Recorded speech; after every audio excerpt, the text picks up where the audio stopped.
ఆ తల్లి, ఆ భవాని, ఆ భవుడికి ఇలా చెప్తాం. ఏమని? ఆ శివాని ఆ శివుడికి ఇలా చెప్తాను.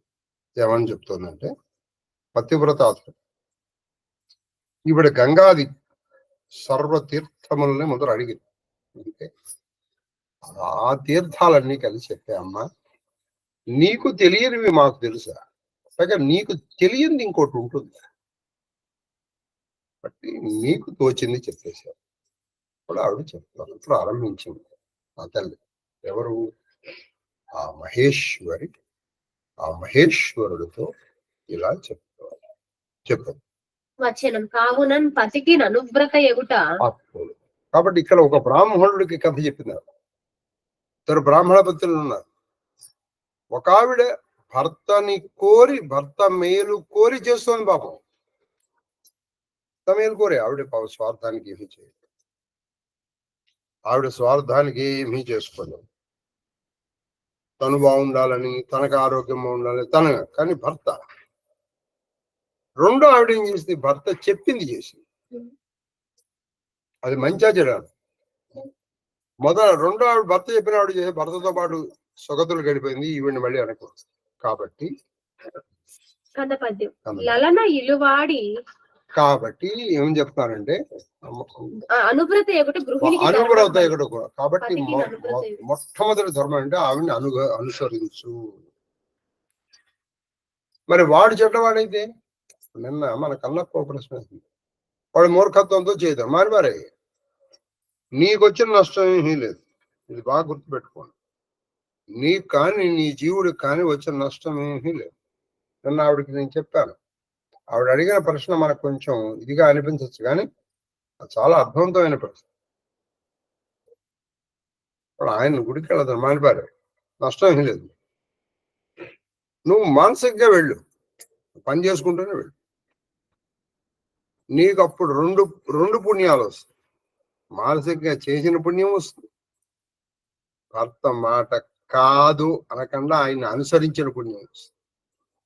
అలా ధిక్కరించావనుకో, ఇప్పుడు నీకు 2 పాపాలు వస్తాయి. ఈ ఫలితం ఎలాగో రాదు నీకు. ఆయన అనుసరించకపోవడం వల్ల ఇదో పాపం.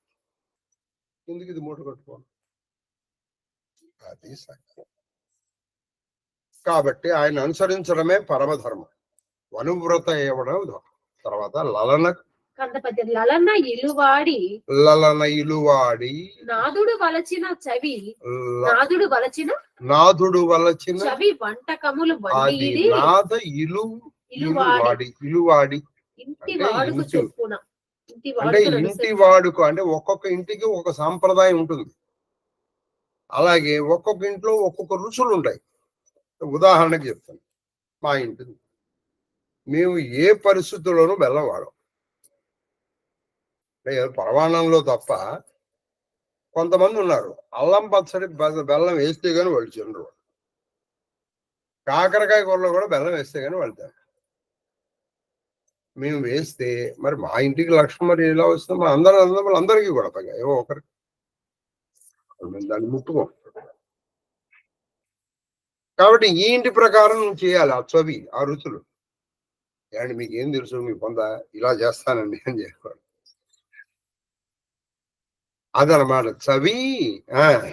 చవి వంటకములు వండి ఆయన మంచిగా రుచిగా వంటకాలు వండి భర్తకు పెట్టి తనున్ కలయదలంచిన మెయ్యికొని ఎలమిన్ కైచేసి శివ. ఆయన ఎప్పుడైనా ఈవిడ సమాగమము కోరుకుంటే ఆనందంగా సమీపించాలి అని అర్థం ఉండదు. అది ఆ సమయాలు లేకపోతే పాప పుణ్యాలు అవన్నీ వాడికి పోతాయి. నీకు అనవసరమైనటువంటి అది. తర్వాత తేటగీతి పనుల ఎడ మారు పలుకక, ఇంకోటి పనుల ఎడ మారు పలకక. ఈ పనులు ఏమంటే, ఇప్పుడు ఉదాహరణకి ఆయన అన్నం వండమంటారా, చపాతీలు చేయమంటారా? సరే చపాతీలు. చిచి నీ చపాతీలు చేయ, నాకు చేతుల్లో వస్తాయి, నేను అన్నం వండుతాను అనకూడదు. కూడా ఆయన చెప్పింది చేయి. పనులేయడం 6 పలకక. అనవధానుడైన పతి తలపించి అనవధానుడైన అనవధానుడైన ఏమని అనవధానుడు అంటే అవధానము లేనటువంటి అవధానము అనవధానం. అవధానానికి వ్యతిరేకం అనవధానం. అవధానం అంటే చాలా అటెంటివ్ గా ఉంటుంది.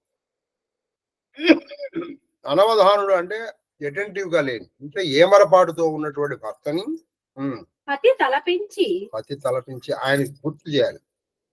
అయినా వాడు చేయలేదు, వాడి కర్మ వాడికి పోతాడు పని. అయ్యా ఇవాళ మన ఇంట్లో ఈ కార్యక్రమం ఉంది, మీరు చేయాలి. నేను చేయాలి పో. వాడి పాపానికి పడిపోతాడు. నువ్వు గుర్తు చేయాల్సిన బాధ్యత నువ్వేదో బలవంతంగా చేయించాల్సిన అవసరం లేదు. పతి తలపించి ధర్మార్థ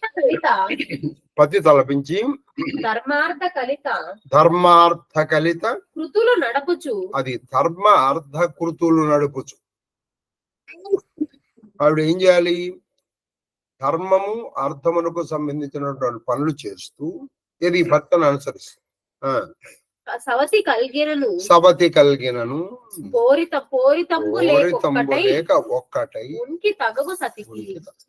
అప్పట్లో ఉన్న ధర్మాలు ఇప్పుడు పాటించవచ్చా పాటించలేవా అనేది that is left the description of each and every one. ఆయనకి సవితి ఉందనుకోండి, అనవసరంగా సవితి పోరు పెట్టుకో. ఇద్దరు కలిసిమెలిసి ఉంటారు. నీ అందరు నువ్వు పెట్టుకోండి, ఆవిడ పెట్టుకున్నా నువ్వు తప్పుకో అని చెప్పారు. తర్వాత సవతాలికి పతి వలచిన అవుగాకని అతని ఇచ్చకనురూపముగా. సవతాలికి అంటే నీ సవతి ఉందో ఆవిడికి పతి వలచిన అవుగాక. పతి ఉందనుకో సరిపోయిరా, ఏదో ఆయన చెప్పలేదు నాకేమో అన్నట్టుగా. అతని ఇచ్చకు అనురూపముగా అంటే ఆయన మనస్సుకి అనుకూలముగా, మనోనుకూలముగా నడుచు సతి నడుచు. అలా నడిచేటువంటి సతి ఎవరైతే ఉందో ఆవిడ ఎవరో కాదు, సాక్షాత్తు భూమి మీద తిరుగుతున్న దైవం, భూమి మీద దేవత ఆవిడ. సవతాళితో కొట్లాడకుండా దాళ్ళతో అయిపోతుంది, కానీ పతికి అనురూపంగా ఉంటుంది. ఆవిడే భూమిలో దేవత అని చెప్పారు. అది తగునెల్ల మృక్కు. ఆవిడ జనములు చేయ మొత్తము భూమి మీద ఉన్నటువంటి జనములు అందరి చేత ఆవిడ మొక్కు అంటే నమస్కరింపబడుతుంది. జనములందరి చేత ఆవిడ నమస్కరింపబడుతుంది అని చెప్పి. తర్వాత తన చేతికి నిచ్చిన వస్తు నికాయమును ఇల్లురుగున చొప్పున మగుడం కొని వచ్చి భార్య పతి తెమ్మనినప్పుడ అకపట వృత్తి అంటే కపటము లేనటువంటి వృత్తితో. భార్య ఏదో డబ్బులు ఇచ్చాడు, డబ్బులో లేకపోతే వస్తువులో ఏవో ఇచ్చాడు, అవి ఆవిడ ఎలా ఉంచాలట? ఇల్లు అరవు అంట. ఇప్పుడు ఎవరైనా కొన్ని అమ్మ నేను బయటకు వెళ్తున్నానమ్మా, నేను వచ్చే వరకు ఈ నగలు మీ దగ్గర పెట్టండి అన్నారనుకోండి, పెట్టి వాళ్ళు వచ్చిన తర్వాత వాళ్ళు అడిగినప్పుడు వాళ్ళకి ఇచ్చేయాలి. అలాగే భర్త నీకు ఏమన్నా ఇచ్చాడు, నువ్వు మధ్యలో నువ్వు దాన్ని ఇష్టం వచ్చిన నువ్వు ఖర్చు పెట్టేసుకోకూడదు, మళ్ళీ ఆయన తీసినప్పుడు తిరిగి ఇచ్చేయడం. అలా ఇచ్చేసినటువంటి ఆవిడ చాలా గొప్ప ఆవిడ. అంటే భర్తని అనుకూలిస్తూ ఆయన అనుగమిస్తూ వెళ్ళాలి. ఆయన ఇచ్చారు, అది ఎలా అనుకోవటం ఇల్లేడా ఎవరో ఇచ్చారు. భర్తగా ఉన్నప్పుడు అవే 1000 రూపాయలు అన్ని ఖర్చు పెట్టేశానండి ఏదో పాపం ఏదో ఇస్తాడు పాపం, అవి ఇచ్చినప్పుడు మళ్ళీ ఇవ్వాలి కదా. తర్వాత పతి తనకు నేమి ఇచ్చిన అతిముదమున అంటే పతి ఈవిడికి ఏమి ఇచ్చినా సరే చాలా సంతోషంగా స్వీకరించాలి. నీ పొంద, నువ్వు చివరికి ఇవా ఇదే నాకు తీసుకొచ్చి ఇచ్చేది అని అనకూడదు. చాలా ప్రేమగా స్వీకరించాలి. ఆత్మజుడైన మతి కొంకక, అది ఆత్మజుడైన మది కొంకక, ఏకాంత స్థితి ఏకాంత స్థితిని ఏకాంత స్థితి ఏకాసనం పెట్ట చాలా తప్పన.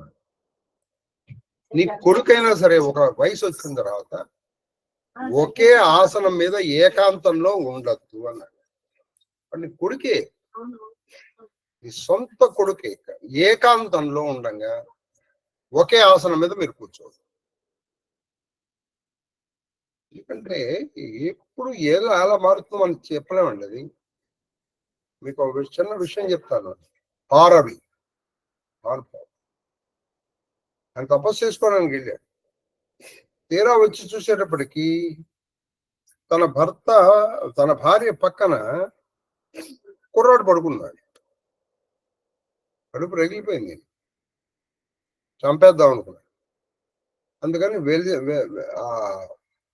అప్పట్లో వెలిసే అని ఉండేది. వెలిసే అంటే ఇప్పట్లో మన రూఫ్ అనమాట. రూఫ్ అంటే మామూలు కాదు, లోరు. ఒక రాయి తీసి పెట్టుకుని కూర్చున్నాడు. ఆ మాటల్లో తెలిసి అర్థం ఏంటంటే ఈయన చాలా రోజులైంది ఇల్లు వదిలిపెట్టి వెళ్ళిపోయి. ఆయన కొడుకు అది తెలియకుండా ఉండేవాడు. భారవే ఆయన కిరాతార్జునీయం రాసినటువంటి వాడు. కిరాతార్జునీయము సంస్కృతంలో రాశాడు భారవి. కిరాతార్జునీయాన్ని స్పృశించని కవి లేడండి అసలు. ఇంత గొప్పది కిరాతార్జునీయం. కిరాతార్జునీయాన్ని స్పృశించని కవి లేడంటే అతిశయోక్తి కాదు సుమా. ఇంత బాగుంటుంది కిరాతార్జున. అదే శివుడు ఈ అర్జునుడు ఒక పందిని చూడటం, ఆపైన కొట్టడం. అదే మల్లేశ్వర స్వామి అని చెప్తారు, ఏదో దుర్గా మల్లేశ్వరుడు. అందుకే దానికి విజయవాడ అని పేరు వచ్చిందని ఏదో అది చెప్తారు. కాబట్టి ఏకాసనంలో నువ్వు ఎవరితోనూ ఉండదు, కొడుకుతో సహా. అంటే ఇంకో ఎవరితో ఉండకూడదని కదా అర్థం. తర్వాత దడి అదనుడు రూపసి అధనుడు, వీడు డబ్బు గలవాడు. వీడు అధనుడు, డబ్బు లేనివాడు. రూపసి, మంచి యవ్వనంలో ఉన్నాడు, మంచి అందమైన వాడు. రూపసి ఒప్పనివాడు, వీడు అందంగా లేడు. వివేకి, మంచి తెలివి గలవాడు. మూఢభావుడు, అవివేకి, తెలివి లేనివాడు. జడుడు, అరోగుడు, వీడు మంచి రోగం లేకుండా మంచి ఆరోగ్యంగా ఉన్నాడు. వీడేమో రోగి. అనుగత రోగుడు అనగా అంటే రోగంలో. అంటే భర్త మంచి రూపంలో ఉన్న కురూపి అయినా, ధనికుడైనా పేదవాడైనా, వివేకవంతుడు తెలియగలవాడైనా తెలివి తక్కువ వాడైనా, తర్వాత వాడు మంచి ఆరోగ్యంతో ఉన్నా అనారోగ్యంతో ఉన్నా ఆయన్ని నువ్వు అనుసరించాలి. ఎప్పటికప్పుడు ఆయన చూడండి ఎలా ఉన్నాడు, ఆవిడ చూడండి ఆయన ఎంత చేస్తున్నాడు, నువ్వేం చేస్తున్నావు. ఇటువంటి సూటి పోటీ మాటల్ని పాడకూడదు. అయిపోయిందా? అంగన పాటింపవలయు కామధ్వంసి, కాముణ్ణి ధ్వంసం చేసినటువంటి ఓ శివ, ఓ మహేశ్వర, ఓ రుద్ర అంటుంది. ఆ రుద్రాణి, ఆ రుద్రుడితో ఆ రుద్రాణి ఏమంటుందంటే ఇలా అంటుంది. ఏమనంటే కామధ్వంసి, పతిని అనుసరించాలి. వాడు ఎవడైనా సరే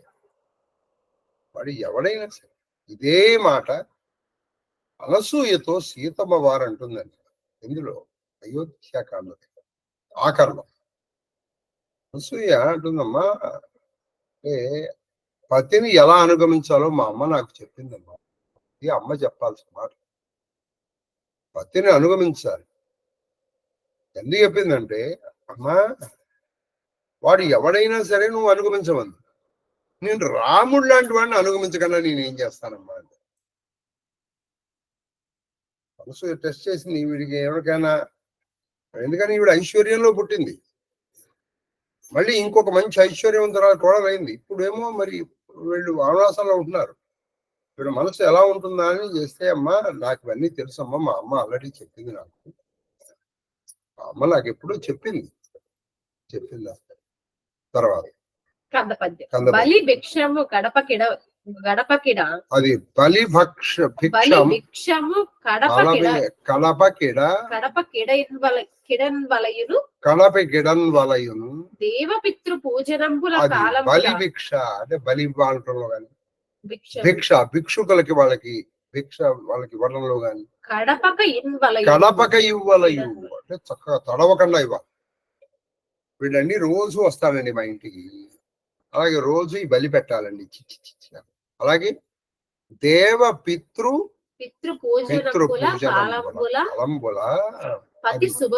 కొన్ని దేవ పితృ పూజనములు అంటే దేవ పూజ అయిపోయిన తర్వాత బలిస్తాం.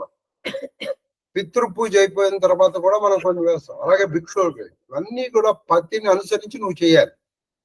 ఈయన పని పాట లేదు, ఊరికే జనాలు పిలుస్తుంటాడు, నేను వండాలి. వండేవాడికి తెలుస్తుంది ఆ శ్రమ ఏమిటో. నువ్వు వండి చూడు అంటే ఇక సతిపతి ధర్మం ఏముందండి ఇందులో? సతిపతి ధర్మం ఏముంది ఇందులో? కొంచెం కావాలంటే ఆయన సహాయం తీసుకో, అలా చేయడం వల్ల చాలా మంచిది. కాబట్టి సతిపతి ధర్మం.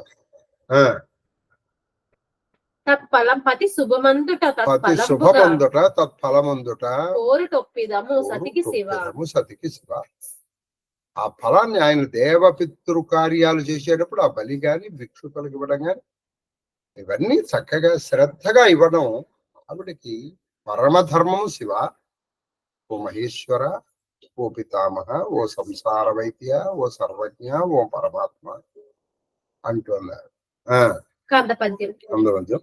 గతి పతియ చువ్య భార్యకు అది గతి పతియ చువ్య భార్య.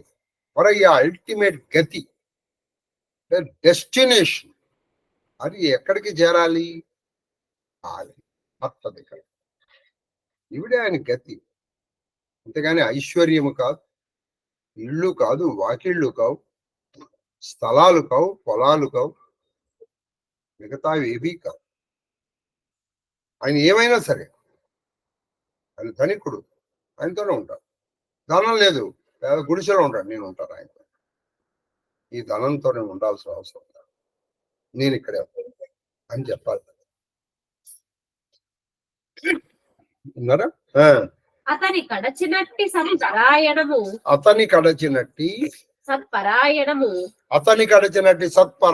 కృపాయుత కలదే అతని కడచినట్టి సత్పరాయణం అదే కృపాయుత అంటే కృప కలిగినటువంటి ఓ మహేశ్వర అంటున్నా. మహేశ్వరి ఆ కాశీశ్వరుడితో, ఆ కాశీశ్వరి ఇలా అంటుంది. ఏమనంటే అతని కడచిన అంటే అతన్ని వదిలేసి నువ్వు ఏవో సత్పరాయణాలు చేస్తానంటే ఆయన ఆకలిగా ఉంది అనుకో, ఏమండి మీరు ఇంకొక 2 గంటలు ఉండండి, ఏం రాలేదు, నేను వెళ్ళి కొంచెం పారాయణ చేసుకొని వస్తాను. ఇంకేం పారాయణ? నువ్వు కావాలంటే నువ్వు కూడా కొంచెం అంటే ఆయనకి వండి పెట్టి అప్పుడు నేను పారాయణ కూర్చోండి, నాకు 5 అవుతుందండి, నువ్వు కూడా పలహారం ఏమన్నా చేయి అని ఆయన్ని ఆకలితో మార్చి నీ పారాయణలు పూజల వల్ల నువ్వు సాధించేది ఏమీ లేదు అని పార్వతీదేవి. ఏ పార్వతీదేవిని పూజించి ఈవిడ పెళ్లి కూతురు అయిందో. ఇక ముందర గౌరీ పూజతోనే కదా నీ పెళ్లి కూతురు ప్రారంభం. మరి అటువంటి పార్వతీదేవి చెప్పిన కూడా నువ్వు నమ్మాలి కదా. పైగా ఆవిడ నీ మాంగళ్యానికి అధిదేవత. సర్వమంగళ మాంగళ్యే శివే సర్వార్థ సాధకే శరణ్యే త్రయంబకే గౌరీ నారాయణి నమోస్తుతే కదా. మాంగళ్యాధి దేవత అయినటువంటి ఆవిడ చెప్పిన కాబట్టి ఆవిడ గతి. ఆయన్ని మించిన పారాయణ ఇంకోటి లేదు, ఆయన మించిన పారాయణ ఇంకోటి. మీకు ఇద్దరు పూర్వం చెప్పాను, మీరు ఇలా ప్రారంభించండి, జీవితం మీది పండిపోతుంది. అయ్యా ఆయన అధర్మపరుడు, వాడు ఆయన పోతే పోతాడు, మనం చేస్తాం, ఆయన పోతే పోతాడు. తర్వాత కావున తానతనికి భక్త ఎగుటి ఇచ్చుట కావుని తానతనికి భక్త ఎగుట భక్త నకిల ఎవరు శుభంబు. ఇచ్చున్నారు కాబట్టి ఆవిడ ఎలా అయిపోయి ఆయనకి భక్తురాలైపోవాలి. దాని వల్ల ఈవిడికి ఇహములోను పరములోను కూడా సుఖం లభిస్తుంది అని చెప్తారు. తర్వాత వచనం అని చెప్పి ఆ పరమేశ్వరునకు అని చెప్పి ఆ పరమేశ్వరునకు పార్వతి భార్యల అధర్మములు పార్వతి భార్యల అధర్మములు వివరించున్నదై వివరించున్నదై ఇట్లా. ఇప్పుడు ఇంతవరకు డూస్ చెప్పింది, ఇప్పుడు డోంట్స్ చెప్తారు. అంటే ఇప్పటి వరకు నిధి చెయ్యవలసినవి చెప్పింది, ఇప్పుడు నిషేధాలు చెప్తాం. విధి చెప్పింది, ఇప్పుడు నిషేధం అంటే ఏవి చెయ్యకూడదో చెప్తాం. సో ఇప్పుడు పార్వతి, ఇప్పుడు నెక్స్ట్ ఘట్టం ఏంటంటే పార్వతి శివుడికి పతివ్రతకు అనర్హములైనటువంటి అంటే చెయ్యకూడనివి చెప్తారు. అది చెప్పండి. శీసపద్యం. శీసపద్యం. పరమేశ పరమేశ ఆసురి పైశాచి రాక్షసి అను ఆసురి పైశాచి రాక్షసి అను పేళ్లు అను గలవు పేర్లు గలవు అధర్మాంగనలు. అధర్మంతో పనిచేసేటువంటి అంగనలకి అంటే అధర్మపరులైనటువంటి స్త్రీలకి 3 పేర్లు ఉన్నాయట. ఆసురి, రాక్షసి, పైశాచి అనే 3 పేర్లు ఉన్నాయి. ఇది అధర్మంగా ఉండేటువంటి స్త్రీలకి 3 పేర్లు, ఆసురి, రాక్షసి, పైశాచి. ఎవరు ఆసురి, ఎవరు రాక్షసి, ఎవరు పైశాచో చూద్దాం. వ్యభిచార తత్పరత్వంబు వారికి నెల్లగలదు. వ్యభిచార తత్పరత్వంబు వారికి కలదు. ఈ 3 వాళ్ళకి కూడా వ్యభిచారం తత్పరత ఉంది. తర్వాత కలదు అసురాంశజ కలుదు అసురాంశజ క్రౌర్య నిరత.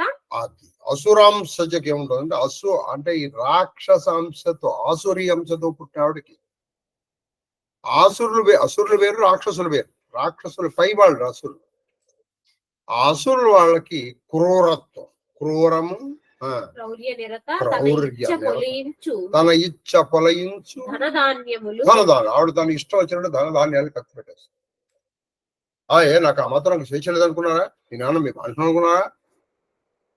అది తన ఇష్టం వచ్చినట్టు భర్త అనుమతి లేకుండా డబ్బులు ఖర్చు పెట్టుకొని క్రూరంగా ఉంది అటువంటి ఆవిడ చల హృదయ. ఆవిడ చంచలమైనటువంటి హృదయం కలిగింది, అంటే ఫికిల్ మైండెడ్ పర్సన్. భోగపరాత్మ. ఎప్పుడు భోగమల్ని కోరుకో. ఎప్పుడు ఏమిటండి పూజా పునస్కారం, హాయిగా భోగాలంటే ఏమున్నాయి? నగలు, నట్ర, తర్వాత బట్టలు, తర్వాత సినిమాలు, షికార్లు, అవన్నీ భోగపరాయణత్వం. ఈర్ష్య, పరమ ఈర్ష్య. ఎప్పుడు ఆవిడ ఎదుటి వాళ్ళతో కంపేర్ చేసుకోవడం. ఇది చూడండి, మనతో పాటే పెళ్ళయింది, వాళ్ళు చూడండి వాళ్ళు ఇల్లు కట్టుకున్నారు, మన బతికేంటి? అది చూడండి వాళ్ళు ఎన్ని నగలు పెట్టుకున్నారు, మన బతికేంటి? ఇలా కొంతమంది ఉంటారండి, భర్తని ఎప్పటికప్పుడు కొంచెంగా తింటూ ఉంటారు, కొంచెంగా తింటూ. ఇప్పుడు ఇక పైశాచికి ఉండాలి. ఇప్పటి వరకు ఆసురి, ఇప్పుడు పైశాచి అనేటువంటి పిశాచి లక్షణాలు ఉన్నటువంటి ఆవిడ క్రోధన. ఎప్పుడు మొహం బట్టలాడిపోతుంది, కోపం. భర్తృపుత్రుల యందు నిస్నేహ. భర్త మీద కానీ పుత్రుల మీద కానీ స్నేహం కలిగి ఉండదు ఆవిడ. స్నేహపరాయంగానే ఉండదు ఆవిడ. నిస్నేహ, స్నేహం లేకుండా ఉంటుంది.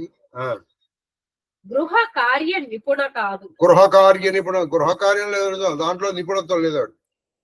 అని ఇన్ని పనులు పెట్టుకున్నావు, ఏం చేస్తావు? ఎవరు చేస్తాడు అనుకుంటాడు ఈ పనులు? నువ్వు చేస్తావా, మీ అమ్మ చేస్తా అని. పాపం ఈవిడ చెయ్యకూడదు, ఎలాగో చేయదు, నిపుణత లేదు. పైగా పెట్టుకున్నందుకు వాడికి 4 తిట్టి ఈవిడ పడుకుంటాడు, అన్నీ చేసుకుంటాడు. కలహశీల అంటే కయ్యానికి కాలు దూతున్నాడు. అది ఇంట్లో అత్తతో గాని, అలా అరుంధతి చెప్పింది గుర్తుందా? ఏది సప్తర్షుల్ది, నిరంతరం అత్తని తిట్టేటువంటి ఆవిడ ఏ పాపం ఉందో నేను కనుక ఇది తీసుకుంటే నేను ఆ పాపాన్ని పోతాను. కాబట్టి అటు అత్తలతో గాని ఆడబడుచులతో గాని ముగ్గురుతో గాని ఏ మిగతా పక్కింటి వాళ్ళతో కానీ ఎప్పుడు కలసాలి. ఇప్పుడు ఈవిడ ఎప్పుడు ఎవరి మీద పడుతుందో తెలియదు. ఇప్పుడు ఈయన ఆవిడికి సపోర్ట్ గా వెళ్ళాలో తెలియదు, వెళ్ళక్కర్లేదు. కలహసి రాక్షసి సైకంబు లేదు. రాక్షసి సైకంబు లేదు. రాక్షసి సైకంబు లేదు. ఈ రాక్షసికి సైకము అంటే సైకం అంటే సూక్ష్మ దృష్టి లేదు. ఎక్కడికక్కడ నువ్వు ఎందుకు చేసేవు? అందులో ఆ ధర్మపరాయణత్వం వీడికి తెలియదు. సైకంబు లేదు. బొంకు పలుకునెప్పుడు ఎప్పుడు అబద్ధాలు ఆడుతూ ఉంటావు.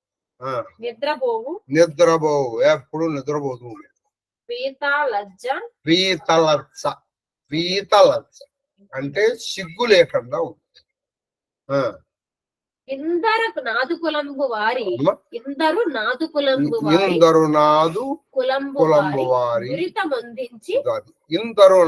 వీళ్ళందరూ కూడా నాదు కులంబు వారి అంటే వీళ్ళు కూడా ఈ ఆసురి రాక్షసి పైశాచి ఉన్నారే నాదు కులంబు అంటే భర్త కులంలో వాళ్ళందరినీ వాళ్ళందరినీ నరకానికి దోషేసి ఈవిడ కూడా నరకానికి. ఇక ఆడపిల్లని పెంచడం చాలా కష్టం, మగపిల్లవాడిని పెంచడం చాలా తేలిక.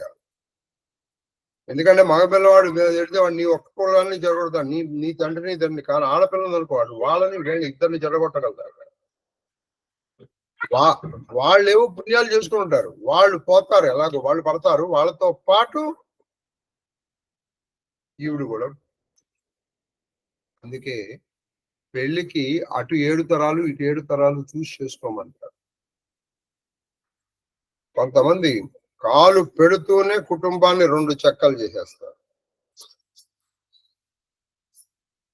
అత్తగారింట్లో ఉండకూడదుగా, అత్తగారింట్లో ఉండకూడదు. అసలు ఆడపడుచు గాలి కూడా మన ఇంటి వైపు సోకూడదు.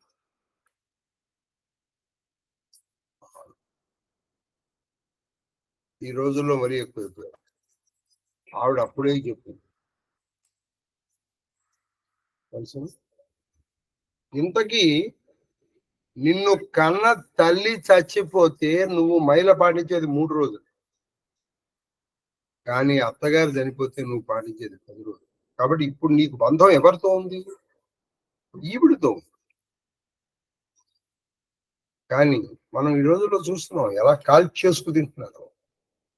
మనకి సినిమాల్లోనూ వాటిల్లోనూ కోడళ్ళని ఏడిపించిన అత్తల గురించి చూపిస్తున్నారు. మరి అత్తల్ని గెంటేసి కొడుకులతో కలవనీయకుండా చేసిన కోడళ్ళ గురించి ఎన్ని వాటిలో చూపిస్తున్నారు. రేపు మనకు కూడా అదే పరిస్థితి వస్తుంది కదా. As you sow we reap. నువ్వు వేప చెట్టు పెట్టి మామిడి పళ్ళు కాయలేదని ఏడిస్తే అట్లా, తుమ్మ చెట్టు పెట్టి నాకు యాపిల్ పళ్ళు కాయలేదండి అంటే పాయవు. ఎందుకు సార్ నువ్వు పెట్టింది తుమ్మ చెట్టు, గుర్తుపెట్టుకో. తర్వాత ఎరుక కలిగి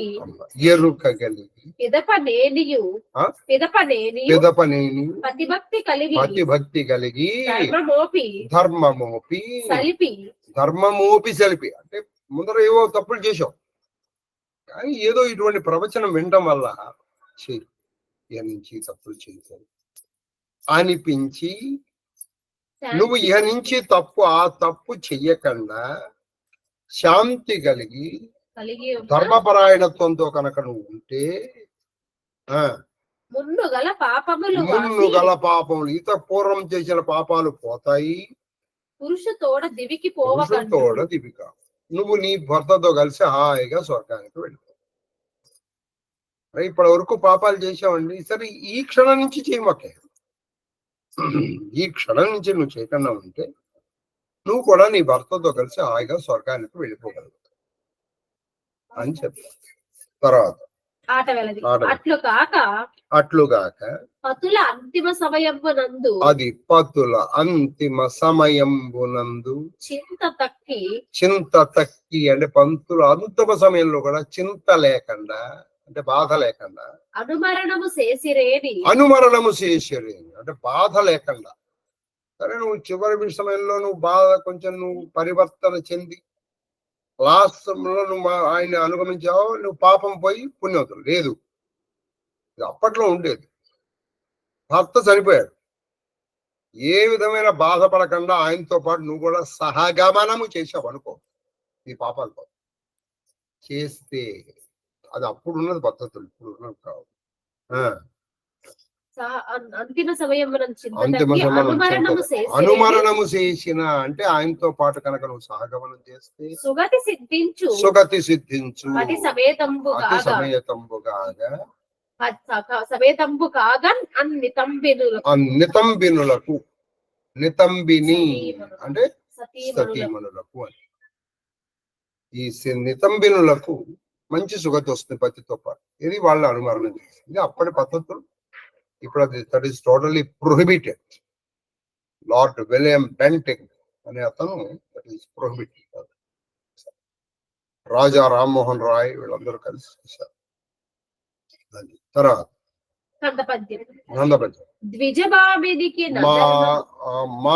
మా ఇంటి పేరు గలలో రాళ్ళబండి వారిలో మా ముత్తాత అంటే మా ముత్తాత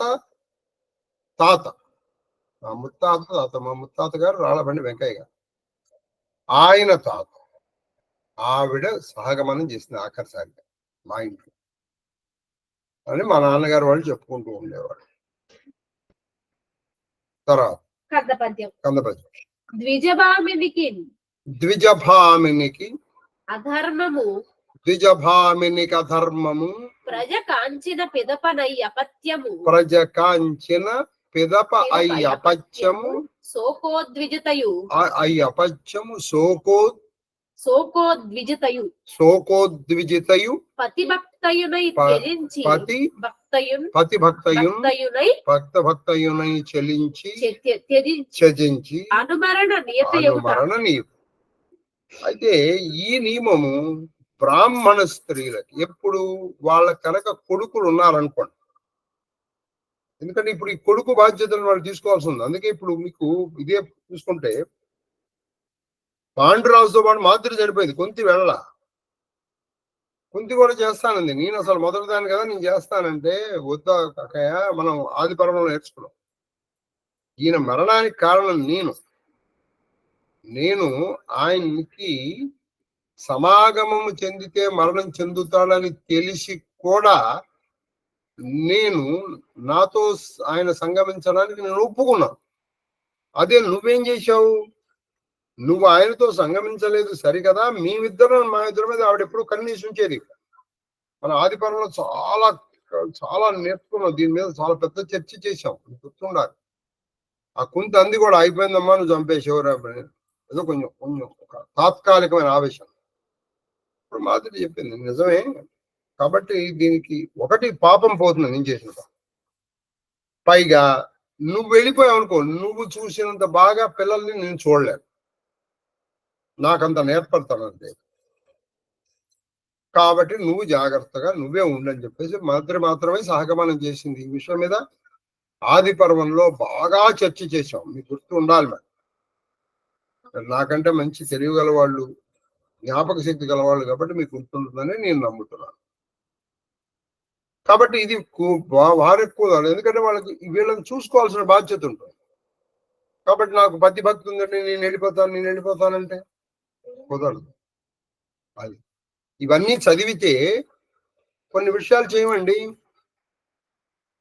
మీకు. అంటే ఇప్పుడు మీకు చిన్న ఇది చెప్తాను, అంటే నిన్న కాక మొన్న జరిగిన విషయం. నిన్న కాక మొన్న అంటే 3వ తారీఖున జరిగిన విషయం చెప్తాను. ఇవాళ ఎన్నోది 7వ తారీఖు, 3వ తారీఖు జరిగింది. మనకి ఎవరో అని మీకు అనవసరం కాదు. ఆవిడికి 2 పిల్లలు. ఒక పిల్లకి కరెక్ట్ గా 1.5 సంవత్సరం, 2వ సంవత్సరం కూడా రాలా. మీకు తెలుసు కూడా వాడు. మీకు తెలుసని నీ పేరు చెప్పట్లా. మరి ఏమి జరిగిందో తెలియదు, లోపలికి వెళ్ళి ఊరేసి కూర్చో. ఇప్పుడు ఆ పిల్లల్ని బాధ్యత ఎవరు చూడాలి? అంత ఆవేశమా? ఇంత ఆవేశమా? మనిషికి చనిపోయడం తప్ప ఇంకో మార్గం లేదా? చనిపోవడమే మార్గం అనుకుంటే భారతదేశం పాపులేషన్ ఈ పాటికి సోహానికి సోహం పోయేది. సమస్యలున్న ప్రతివాడు చనిపోతే, సమస్యలున్న ప్రతివాడు కనుక చనిపోయేటైతే ఈ పాటికి సొహం పోవాలి, సొహం పైన పోవాలి. కాబట్టి నాకు ఆశ్చర్యం కలిగింది. కొన్ని ఏదన్నా జరిగింది అంటే జరగలేదు అక్కడ. కొన్ని జరిగితే మాత్రం ఏదైనా సమస్య వచ్చింది దాన్ని నువ్వు you have to face it. ఇలా అయితే ఎట్లా? అందుకని చూడండి, భారతం చదివితే మనకి ధర్మాలు తెలుస్తాయి. మీరు భారతం చదవలేరు కానీ శాంతి ఆనుశాసిక పర్వాలైనా చక్కగా వినిపించి అనుకోండి. అందులో ముఖ్యంగా ఆనుశాసిక పర్వం. ఇప్పుడు మనకు అనేక ధర్మాలు తెలుస్తాయి.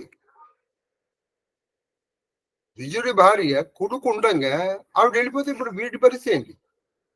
కాబట్టి ఇవి ఉండి తీరాలని చెప్తారు. తర్వాత అని చెప్పి గౌరీ పతికి నిట్లను నాదగు చాపలమన నకిలేశ్వర నిన్ వినిపించితి నేను కొన్ని వచనముల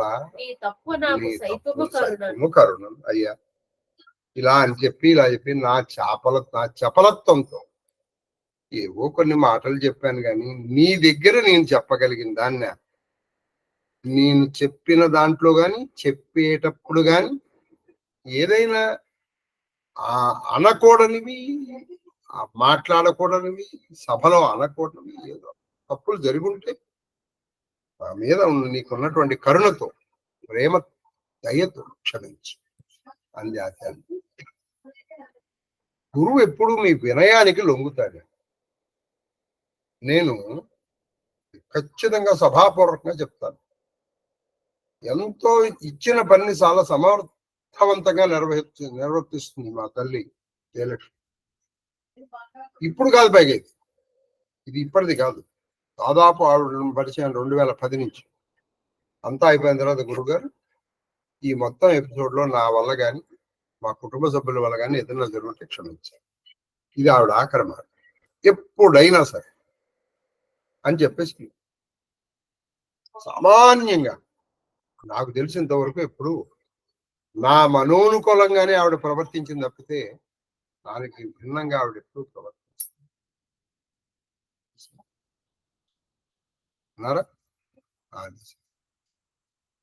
కాబట్టి ఆవిడ చూడండి, పాపం ఆవిడ చాలా చక్కగా చెప్పింది. ఆవిడ మాటలు వినడానికి దేవ, గంధర్వ, గరుడ, కిన్నెర, కింపురుష వనితలందరూ వచ్చారు. వాళ్ళందరూ ఎదుర్కొని వాళ్ళందరూ ఎదుర్కొన్నా నేను ఇలా అంటాను. భర్తను మించిన దైవం ఎవరుందండి? అని సిగ్గున చెన్నగు నాననమ గించుకు కంచి ఆ సిగ్గుతో కొంచెం తల వంచి మళ్ళీ కొంచెం ఎత్తి ఆయన్ని చూసి, అసలే ఆవిడ మొహం చాలా అందంగా ఉంటుంది, దీంతో ఇంకా అందంగా ఉన్నటువంటి ఆ మొహంతో ఎత్తు నగతనయ్య మునులను మునిపత్నులు వినుతించారు. మధుర వాక్య విభవం. అక్కడ శివుడు గాని, మునులు గాని, మునిపత్నులు గాని వాళ్ళందరూ ఆవిడని స్తుతించారు. చాలా బాగా చెప్పావమ్మ, చాలా బాగా చెప్పావు, ఎన్నో విషయాలు చెప్పావమ్మా అంటూ ఆయన్ని స్తుతించారు. తర్వాత కందపద్యం. సుర గంధర్వ కచర, సుర గంధర్వ కచర. కచర అంటే ఆకాశంలో తిరిగాడు, కా అంటే ఆకాశం, కచర కిన్నెర, కింపురుష, ఉరగములు అంటే పాము, నాగకన్యలు అన్నమాట. నారీ జనములు పరమ ప్రీతిని పొగడిరి, పరమేశ్వరిని ఎలుగులడరా. పక్క జనాభా ఓ శ్రీకృష్ణ, నారదుడు చెప్తున్నాడు కదా. అప్పుడు అక్కడ ఉన్నటువంటి సూర్ర గరుడ కిన్నెర కింపురుష ఈ గుర్రక ఆ అందరూ కూడా వాళ్ళందరూ ఎలుగులు గొప్ప గొప్ప జయ జయధ్వానంతో మా పార్వతీదేవి అని ఆవిడని స్తుతించారు. తర్వాత అని చెప్పి నారదుండి గోవిందు తోడనప్పుడు ప్రియమాననమున ప్రియమానన పొదలగా పార్వతి కనుగొని సర్వేశ్వరుండు గారు. అప్పుడు ఇలా అని చెప్పి నారదుడు ఆ గోవిందుడితో ఇలా అంటున్నాడు.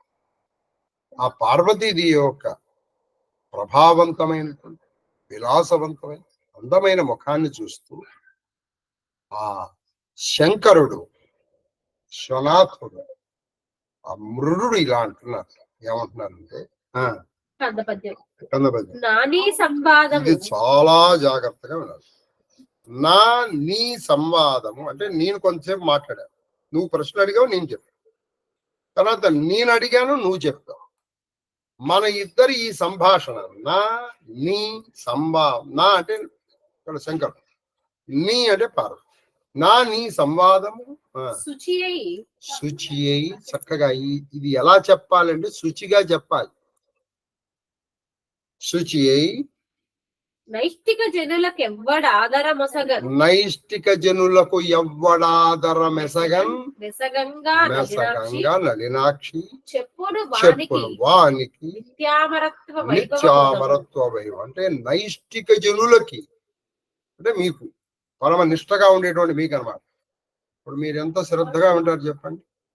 మీరు చక్కగా స్నానం చేసి ఆ పైన ఉత్తరీయం మాత్రమే వేసుకుని టీ షర్ట్లు లేకపోతే షర్ట్లు లేకుండా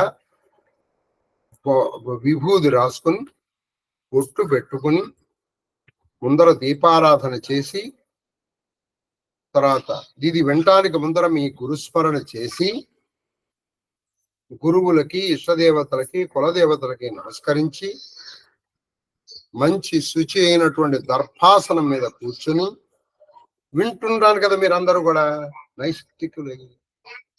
అటువంటి మీకు వీడు శుచి అయి చెప్పిన నాలాంటి వాడికి నిత్యామరత్వం పొందు అంటే వీడు ఎప్పుడు దేవుడైపోతాడు.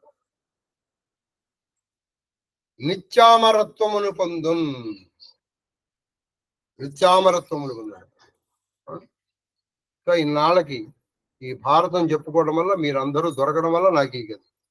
మీరు ఎవరైనా చక్కగా షర్ట్లు వేసుకుని బొట్టు లేకుండా చెప్పులతో సోఫా మీద కూర్చుని ఈ రెండు కాళ్ళు జాపుకుని ఈ చేతులు రెండు ఇలా పెట్టుకుని ఏదో సినిమా చూస్తూ ఏదో టైం పాస్ పల్లిలాగా మీరు వింటలేదు కదా. అలాంటి వాళ్ళకి చెప్తే పాపం పరమనైష్ఠికులైనటువంటి మీకు చెప్పడం వల్ల వాడికి నిత్యామరత్వం వస్తుందని శివుడు చెప్పాడు. నేను నమ్ముతున్నాను. తర్వాత అది ఇప్పుడు మరి సరే సార్ మీకు నిత్యామరత్వం వస్తుంది సరే, మరి మా బతికేమిటని మీరు అన్నారా? కంగారు పడక, మీ గురించి కూడా ఆయన చెప్పేస్తారు. మన సంవాదంబు ఎవ్వరు వినిరి. మన సంవాదం ఎవరైతే విన్నారో అంటే అప్పుడు అక్కడ ఉన్న వాళ్ళు ఇప్పుడు మనం వింటున్నాం కదా ఇన్నాళ్ళు బట్టి. దాదాపు ఈ ఉమామహేశ్వర సంవాదం ఎప్పుడు ప్రారంభం? చతుర్థాశ్వాసం ప్రారంభమైంది. చతుర్థాశ్వాసంలో ప్రారంభమైనటువంటిది ఇది. అప్పటి నుంచి వింటున్నాం కదా. ఆ విన్న మీరందరూ కూడా అజ్జనులకు విన్న జనులకు విభవము వైభవము తేజ మంచి తేజస్సు వస్తుంది. కీర్తి ఆయువు శ్రీయు ఐశ్వర్యం ఆరోగ్యము కలుగును. ఉత్పలము అంటే పద్మం.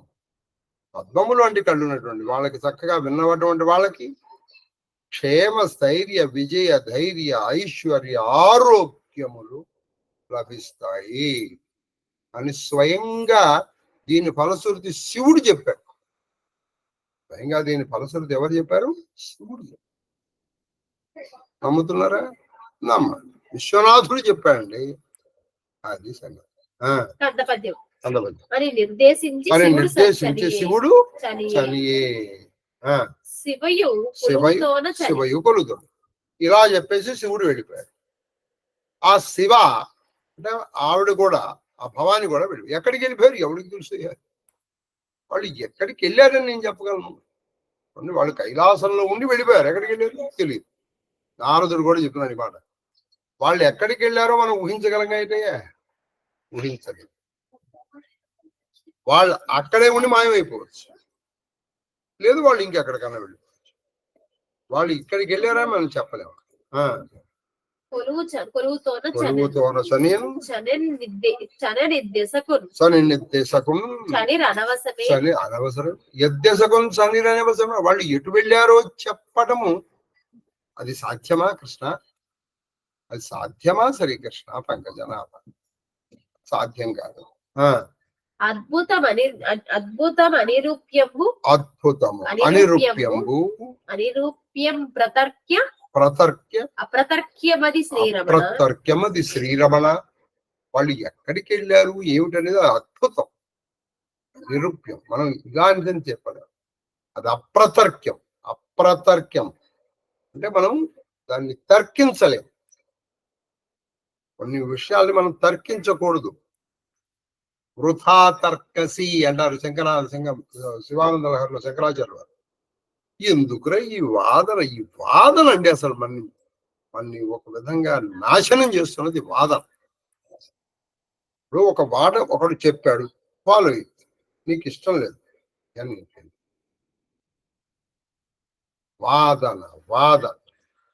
వాదనతోనే మనం ఎవరమ్మ. కాబట్టి ఈ వాదనతో ఇది అవుతుంది. అప్రదం ఎవరమ్మా? తర్వాత నెక్స్ట్ కందపద్యం. అని పలికి నారదుడు నా వినిన కనిన అద్భుతంబు వినిపించితి నీ కనియన్ కృష్ణుడి సభ్యుల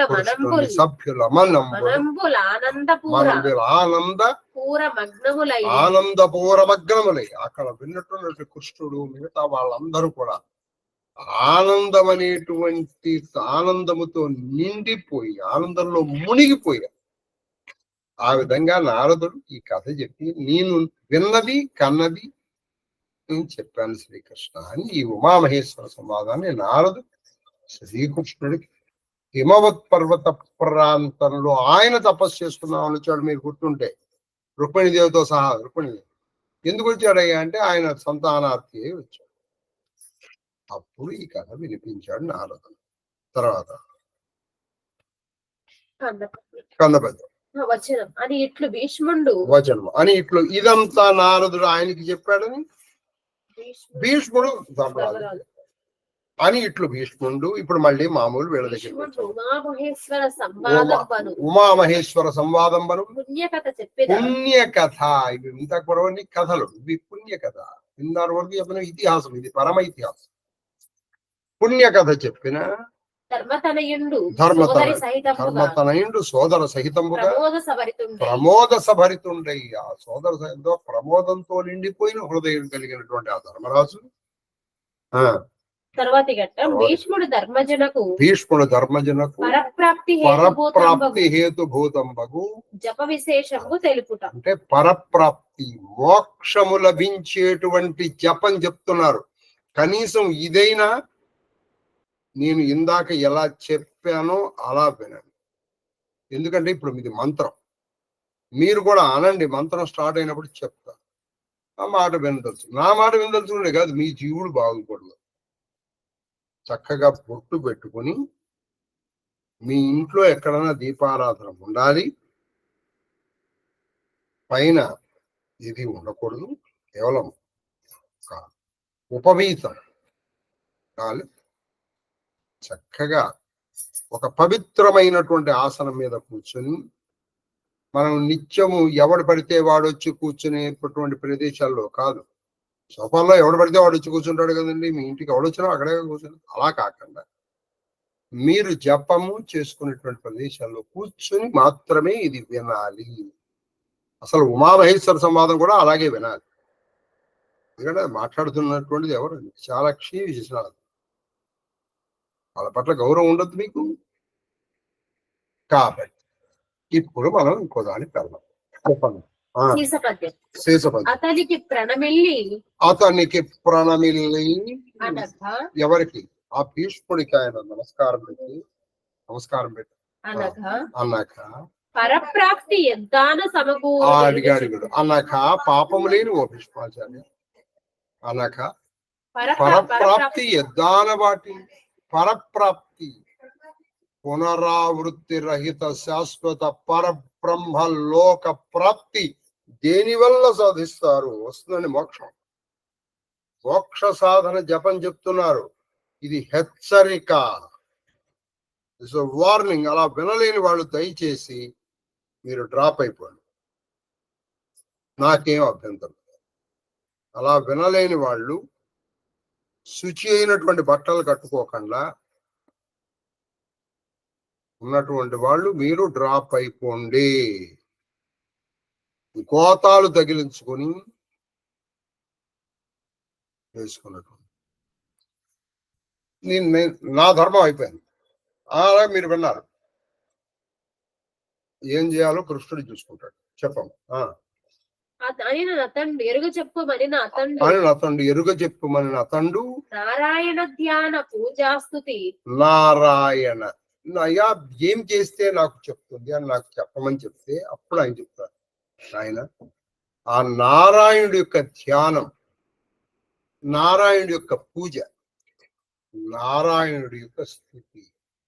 లక్షవర్తి నోము అంటే ఏమిటో కాదు, లక్ష్మీనారాయణ వ్రతం. అందుకే అది మోక్షహేతు. ఇది కూడా నేను అనుకుంటున్నాను ఆ మహాదేవుడి కృప వల్ల మాత్రమే ఇప్పుడు వస్తుంది. నేను హెంచి ఇది రోజు చేయదలుచుకున్నాను. చేయండి. అతండు నారాయణ ధ్యాన పూజ స్తుతి కథాశ్రవణ నిరతి. చూడండి, నీకు పరప్రాప్తి ఎలా వస్తుంది? నారాయణ యొక్క ధ్యానం చేయ. నువ్వు చక్కగా ఊహించుకో. శాంతాకారం భుజగశయనం పద్మనాభం సురేశం విశ్వాధారం గగన సదృశం మేఘవర్ణం శుభాంగం లక్ష్మీకాంతం కమలనయనం యోగి హృద్యానగమ్యం వందే విష్ణుం భవభయహరం సర్వలోకైకనాథం. మీరు చక్కగా ఊహించుకోండి. ఎప్పుడన్నా మీరు తిరుమల వెళ్ళారు? ఆయనగా నారాయణ. అలా మీరు 9 అడుగుల 9 అంగుళాల ఆ శ్రీ వెంకటేశ్వర మూర్తిని ధ్యానం చేయండి. పైన నవరత్నములు పొదిగినటువంటి మంచి కిరీటం, ఆ కిరీటము కింద చంద్రుణ్ణి, పూర్ణచంద్రుణ్ణి మధ్యకి కోసేస్తే, పూర్ణచంద్రుడిని మధ్య కోశారనుకో, ఆ పై భాగాన్ని తీసుకొచ్చి అతికిస్తే ఎలా ఉంటుందో అటువంటిది. ఇదే శివుడు అయితే ఆ కింద భాగాన్ని తీసుకెళ్లి పైన మౌళిగా పెట్టేస్తారు. కాబట్టి ఆ పై భాగాన్ని అలా అర్ధచంద్రాకారంలో ఉన్నటువంటి అక్కడ మంచి కస్తూరి తిలకం, కస్తూరి తిలకం లలాట ఫలకే వక్షస్థలే కౌస్తుభం నాసాగ్రే నవమౌక్తికం కరతలే వేణుం కరే కంకణం సర్వాంగే హరిచందనం చ కలయం కంఠే చ ముక్తావళి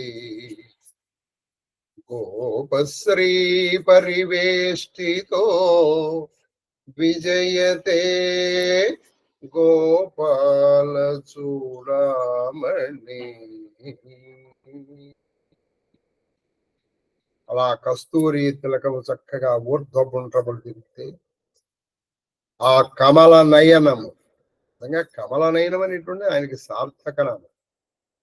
ఆ పుండరీకాక్షములు చూస్తే కోటేరు లాంటి ఆ పుట్టు అయితే కరెక్ట్ గా ఓవెల్ షేప్ లో అలా సొంతటువంటి నోరు, మంచి గండ భాగములు, ఆయన యొక్క చెవులు, ఆ చెవులకి తాటంకములు, అవి మీరు వచ్చి రా బాగుందిరా అని ఆయన ఇలా ఇలా అన్నప్పుడు ఆ రెండు కదిలినప్పుడు అలా బాగా చెప్తున్నారా, నీకున్నటువంటి వివేకానికి ఈ మాత్రం చెప్పావంటే ఎక్కువరా నువ్వు. ఇప్పుడు ఒక చూడండి, ఒక చిన్న పిల్లాడు కనుక మా చెప్పాడు అనుకోండి, మనం ముందు పెంచుకో. అందులో మనం వ్యాకరణ దోషాలు కానీ అక్షర దోషాలు కానీ పట్టుకుంటాం. అలా చూసినప్పుడు బాగుంది అన్నప్పుడు ఇలా ఉంది అన్నప్పుడు, ఆ తర్వాత ఆ శంఖము లాంటి కంఠము, ఆ రెండు భుజాల మీద రెండు నాగ ఉన్న నాగులు ఉన్నాయి అక్కడ. అది అక్కడ విష్ణు ఒక వెంకటేశ్వర స్వామి మాత్రమే ఉన్నాయి. అలా మీరు వచ్చేస్తే కుడి చెయ్యి ఎడమ చెయ్యి, ఆ కుడి చెయ్యి ఏం చేస్తుంది, ఎడమ చెయ్యి ఇక్కడ కటిస్తుంది. ఇలా పెట్టుకుని ఉంది, ఆ కుడి చెయ్యి ఇలా చూపిస్తుంది, అరే నా పాదాలు పట్టుకోరా చాలు, నేను ధరిస్తాను రా. అలా కిందకు వచ్చేసేటప్పటికి ఇక్కడ కౌస్తుభము అనేటువంటి మణి, శ్రీవత్సము అనేటువంటి ఒక పుట్టుమత్స, ఆ తర్వాత అక్కడ వచ్చేసేటప్పటికి అక్కడ లక్ష్మి, లక్ష్మీం క్షీర సముద్ర రాజతనయాం శ్రీరంగధామేశ్వరి రాశీభూత సమస్త దేవనితాం లోకైక దీపాంకురాం శ్రీమన్మంద కటాక్షలప్త విభవ బ్రహ్మేంద్ర గంగాధరాం త్వాం త్రైలోక్య కుటుంబం సరసాం వందే ముకుంద ప్రియ విష్ణు వక్షస్థలాలయ. విష్ణు వక్షస్థలాలయ ఆవిడ ఒక్క అక్కడ మాత్రమే ఇద్దరు లక్ష్ములు ఉంటారు, ఇటు ఎడం వైపున కుటుంబం వైపున కూడా ఉంటారు. తాను వచ్చేసేటప్పటికి ఆయన యొక్క నాభిస్థానం, ఆ నాభిస్థానం నుంచి వచ్చేటప్పటికి నందకం అనేటువంటి ఖడ్గం వేలాడి తీసుకుండటం, తర్వాత దృఢమైనటువంటి ఆయన యొక్క ఊరువులు, కఠినమైనటువంటి జానువులు, పాదములు, ఆ పాదముల మీద వేసినటువంటి తులసి దళాలు వెళ్ళి మీరు హాయిగా నమస్కారం చేసుకుంటే ఆ తులసి దళముల యొక్క సువాసన ముక్కు పటాలకు రాకి ఆయన ఈ కుడి చేత్తో ఇలా మిమ్మల్ని భయపడకరానాయన, మీ దాంట్లో ఉన్న అక్షర దోషాలు కానీ వ్యాకరణ దోషాలు కానీ నేను చూడను, మీ భక్తిని మాత్రమే చూస్తాను అని ఆయన అన్నట్టుగా అనిపించిన విషయం అనుకో. అప్పుడు స్పృహలోకి రావాలి. ఇలా మీరు వచ్చారు, ఆయన ధ్యానం, దీనికి నువ్వేమీ ఖర్చు పెట్టాల్సిన అవసరం. ఇది చెయ్యకుండా నువ్వు 100లో 1000లో 1,00,000లో ఖర్చు పెట్టి తీర్థయాత్రలు చేయడం వల్ల కాళ్ళు తిప్పడం తప్ప ఇంకేమీ రాదు అంటే బాగుండదు కాబట్టి అంటారు. నువ్వు వెళ్ళి వచ్చి చెయ్యవలసింది ఇది. అందుకని నేను పక్కన ఉన్న వాళ్ళ చేత అన్ని చెప్పించుకుంటా, తర్వాత అది పెట్టుకుందాం. అలా చేసుకుని ధ్యానం. రెండోది ఏం చేయాలి, పూజ చేయి. ఆయన వచ్చారు ఆగే అనిపోయి ప్రతిసారి నారాయణ కవచం చదువుతూ ఉంటాను నేను కిందకి వెళ్ళి ప్రతిసారి, అంటే ఈ మధ్య వెళ్ళట్లేదు కానీ చాలా రోజులు అయింది వెళ్ళి, ఇక్కడ కొంచెం మంత్రాలు ఆగిపోతున్నాను. అందుకని నేను ఏం చేశానంటే ఇప్పుడు ప్రకట మకర వరుణ పాశం బులందును జలములందునెందు బలియకుండా అనుకున్నప్పుడు ఆ మత్స్యమూర్తిని ఊహించి అక్కడ నేను పువ్వు వేసేస్తాను. పూజ నేను ఊరికే చెప్పను, నేను ఆ అవతారముని ఊహించుకొని అక్కడ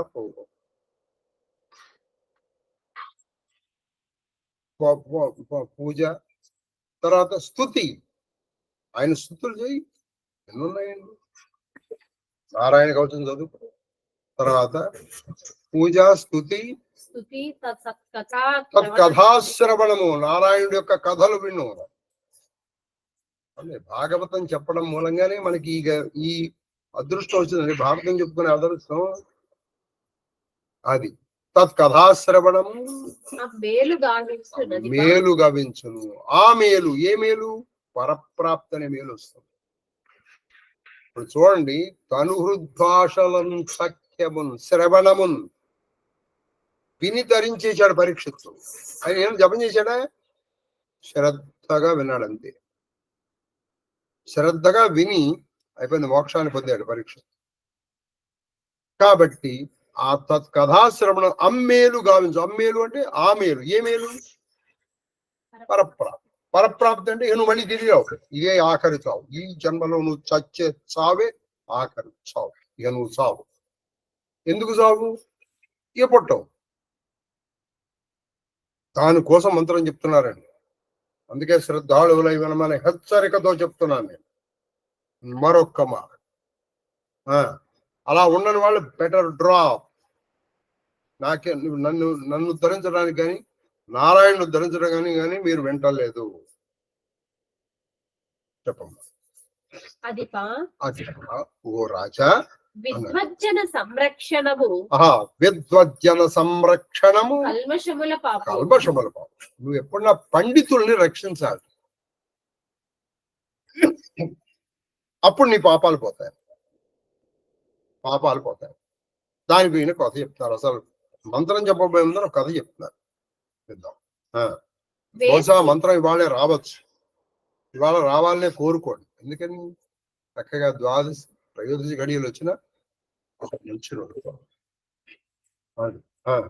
వేశ్య ఒక్కత తొల్లి శీసపద్యమా?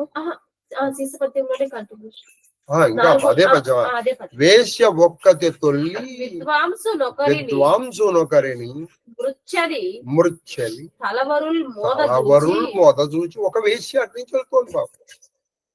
ఒక విద్వాంసుని బాబు అక్కడ ఉన్నటువంటి తలవరులు తలారులు మృత్యులు వాళ్ళు కొడుతున్నారు బాబు. ఎందుకు కొడుతున్నారో తెలియదు. ఈవిడి వెళ్ళి ఏంట్రే ఏంటి కొడుతున్నారు, ఈ మావాడే అంటే బాబు. నిజానికి వాళ్ళ వాడేం కాదు. ఆవిడికి తెలుసు ఈయన పండితుడు అని. ఆవిడికి అలాని వేశ్య అని చెప్పడంలో ఆవిడికి వీడికి ఏ బంధము లేదు. ఇతడు మావాడు వీరిది ఏటికి ఆగడము చేసేది. ఎందుకైంత ఆగడం చేస్తారు? సరే, ఈయన మీకేమో డబ్బులు ఇవ్వాలంటేనే అవేవో నేను ఇప్పిస్తాను, నేను ఇప్పిస్తాను కదా, మీరు ముందర అని ఆపరు. ఆగడంబు చేసెదరవి మోక్షణంబు చేసి. వాళ్ళు ఏమనుకున్నారు? ఈయనేదో దొంగతనం చేశాడు అనుకున్నారు. పాప ఆయన చేయలే పాప అని చెప్పి ఆయనకి వాళ్ళ నుంచి వారి బారి నుంచి ఈవిడ కాపాడి, వారి బారి నుంచి ఈవిడ కాపాడి. అది ఈవిడ చేసిన పని. సుకృతం అనే బ్రాహ్మణి. ఈ సుకృతం ఈ చేసిన పుణ్యానికి ఆవిడ వచ్చే జన్మలో బ్రాహ్మణ కులంలో పుట్టింటారు.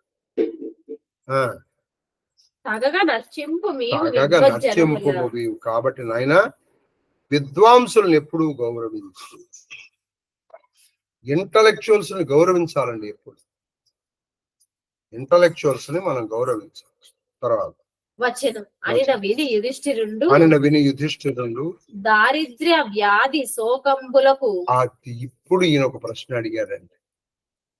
అన్ని పోతాయి ఇందులో. ప్రశ్నే చాలా గొప్పది. దరిద్రం పోవాలి. ఏ దరిద్రం? మామూలు ధన దరిద్రమే కాకుండా ముందర భావ దరిద్రం పోవాలి. ముందర వ్యాధులు పోవాలండి. శోకము అంటే దుఃఖాలు పోవాలండి. శాంతి ఇవన్నీ పోవి శాంతి రావాలి. శాంతి సంపాదన రాకు జపంపు ఏది చెయ్యవే. ఇంతకంటే మీకు ఇంకోటి కావాలా? ఇవాళ చెప్పేది అల్టిమేట్ అన్నమాట. మీకు దీనికంటే ఇంకేమన్నా కావాలో చెప్పండి. దరిద్రం పోతుంది, దుఃఖం పోతుంది, శోకం పోతుంది, వ్యాధి పోతుంది, శాంతి లభిస్తుంది. ఇంకా మీకేమన్నా కావాలంటే చెప్పండి. ఇంతేగా మనం ఎవరు కోరుకున్నా దానికి ఏం జపం చేయమంటావు అంటే చెప్తున్నారు. ఇప్పుడు ఇప్పుడు ఇది మంత్రోపదేశం. ఇన్సిడెంటల్ గా ఇక్కడ కొంతమంది నా శిష్యులు కూడా ఉన్నారు, ప్రత్యక్ష నా శిష్యులు. ఇది ఉపదేశంగా భావించాలి. ఎందుకంటే ఒక విధంగా ఇది మాఘమాసమే. మనకి పుష్యమాసం అయినప్పటికీ కూడా ఉత్తరాదులకి ఇది మాఘమాసం. అది చెప్పం. అనుటయు అనిమిష నదీనందనుండు బ్రహ్మ విష్ణు మహేశ్వరులు. అదుగో ఇక్కడి నుంచి మీరు ప్రారంభించాలి. రోజు మీరు ఎవరిని తలుచుకోవాలయ్యా అంటే బ్రహ్మ, విష్ణు, విష్ణు. మహేశ్వరులను. మీరు కూడా అనాలి, ఇక్కడి నుంచి మంత్రంలో స్టార్ట్ అయిపోతుంది. బ్రహ్మ, విష్ణు, విష్ణు, మహేశ్వరుల, వినాయక, వినాయక, విశాఖ, విశాఖ. విశాఖ అంటే ఇది విశాఖపట్నం కాదు, విశాఖుడు అంటే సన్ముఖుడు, సుబ్రహ్మణ్య స్వామి, కుమారస్వామి. విశాఖుడు అంటే విశాఖ. వన్హి, వన్హి అంటే అగ్నిదేవుడు. వాయు, వాయు. చంద్రాదిత్యులు, చంద్ర ఆదిత్యులు, చంద్రుడు, సూర్యుడు. శక్ర, వరుణ, శక్ర. శక్ర అంటే ఇంద్రుడు.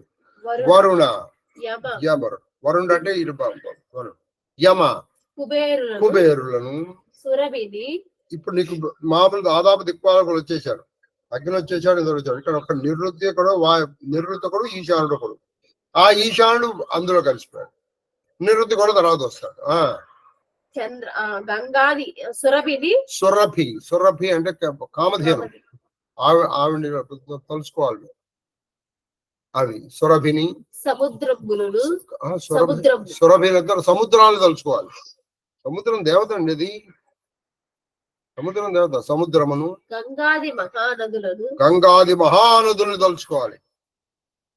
నా గంగను తలుచుకోవాలి. నందిన్యేన మహానలిన్యేన మహా సీతాయ నమః మాలిన్యేన మహా మహాభగాయ నమః విష్ణుపాదాబ్జ సంబోధాయ నమః గంగాయ నమః త్రిపదగామిన్యే నమః భాగీరథ నమః భోగవచ్య నమః జాహ్నవే నమః త్రిదశేశ్వరే నమః గంగే యమునే చైవ గోదావరి సరస్వతి నర్మదే సింధు కావేరి. కావేరి తుంగభద్ర చ కృష్ణవేణ్యా చ గోదావరి భాగీరథి పంచ గంగా ప్రకీర్త. ఇవి 5 గంగలను పిలుస్తారు. ఏమిటది? కావేరి, తుంగభద్ర, కావేరి, తుంగభద్ర, కృష్ణవేణి ఆచ గోవింది. కృష్ణవేణి, కావేరి, తుంగభద్ర, కృష్ణవేణి, గౌతమి, భాగీరథి. వీటిని 5 పంచగంగలు అని పిలుస్తారు. ఇలా మీకు తెలుసు. ఆ పుణ్యనదులను తలుచుకోండి చక్కగా రోజు.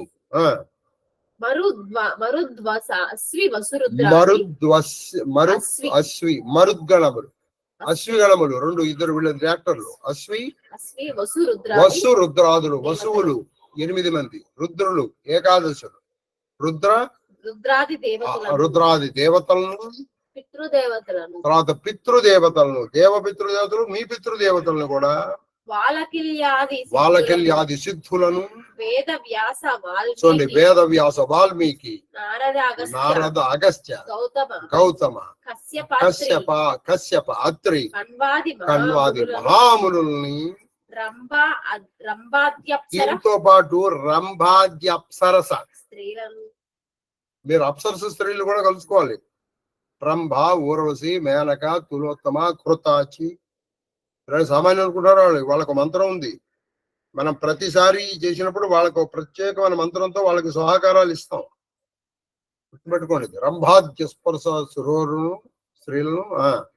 ధర్మ తపస్సత్యములను, ధర్మ తపస్సత్యములను, ధర్మాన్ని, ధర్మదేవతలను, తపో దేవతలను, ధర్మ సత్యములను, అహోరాత్రములను. చూడండి, అహోరాత్రములు అంటే రాత్రి పగల్ని, తారాగ్రహములను, తారాలు అంటే నక్షత్రాలు, గ్రహాలు.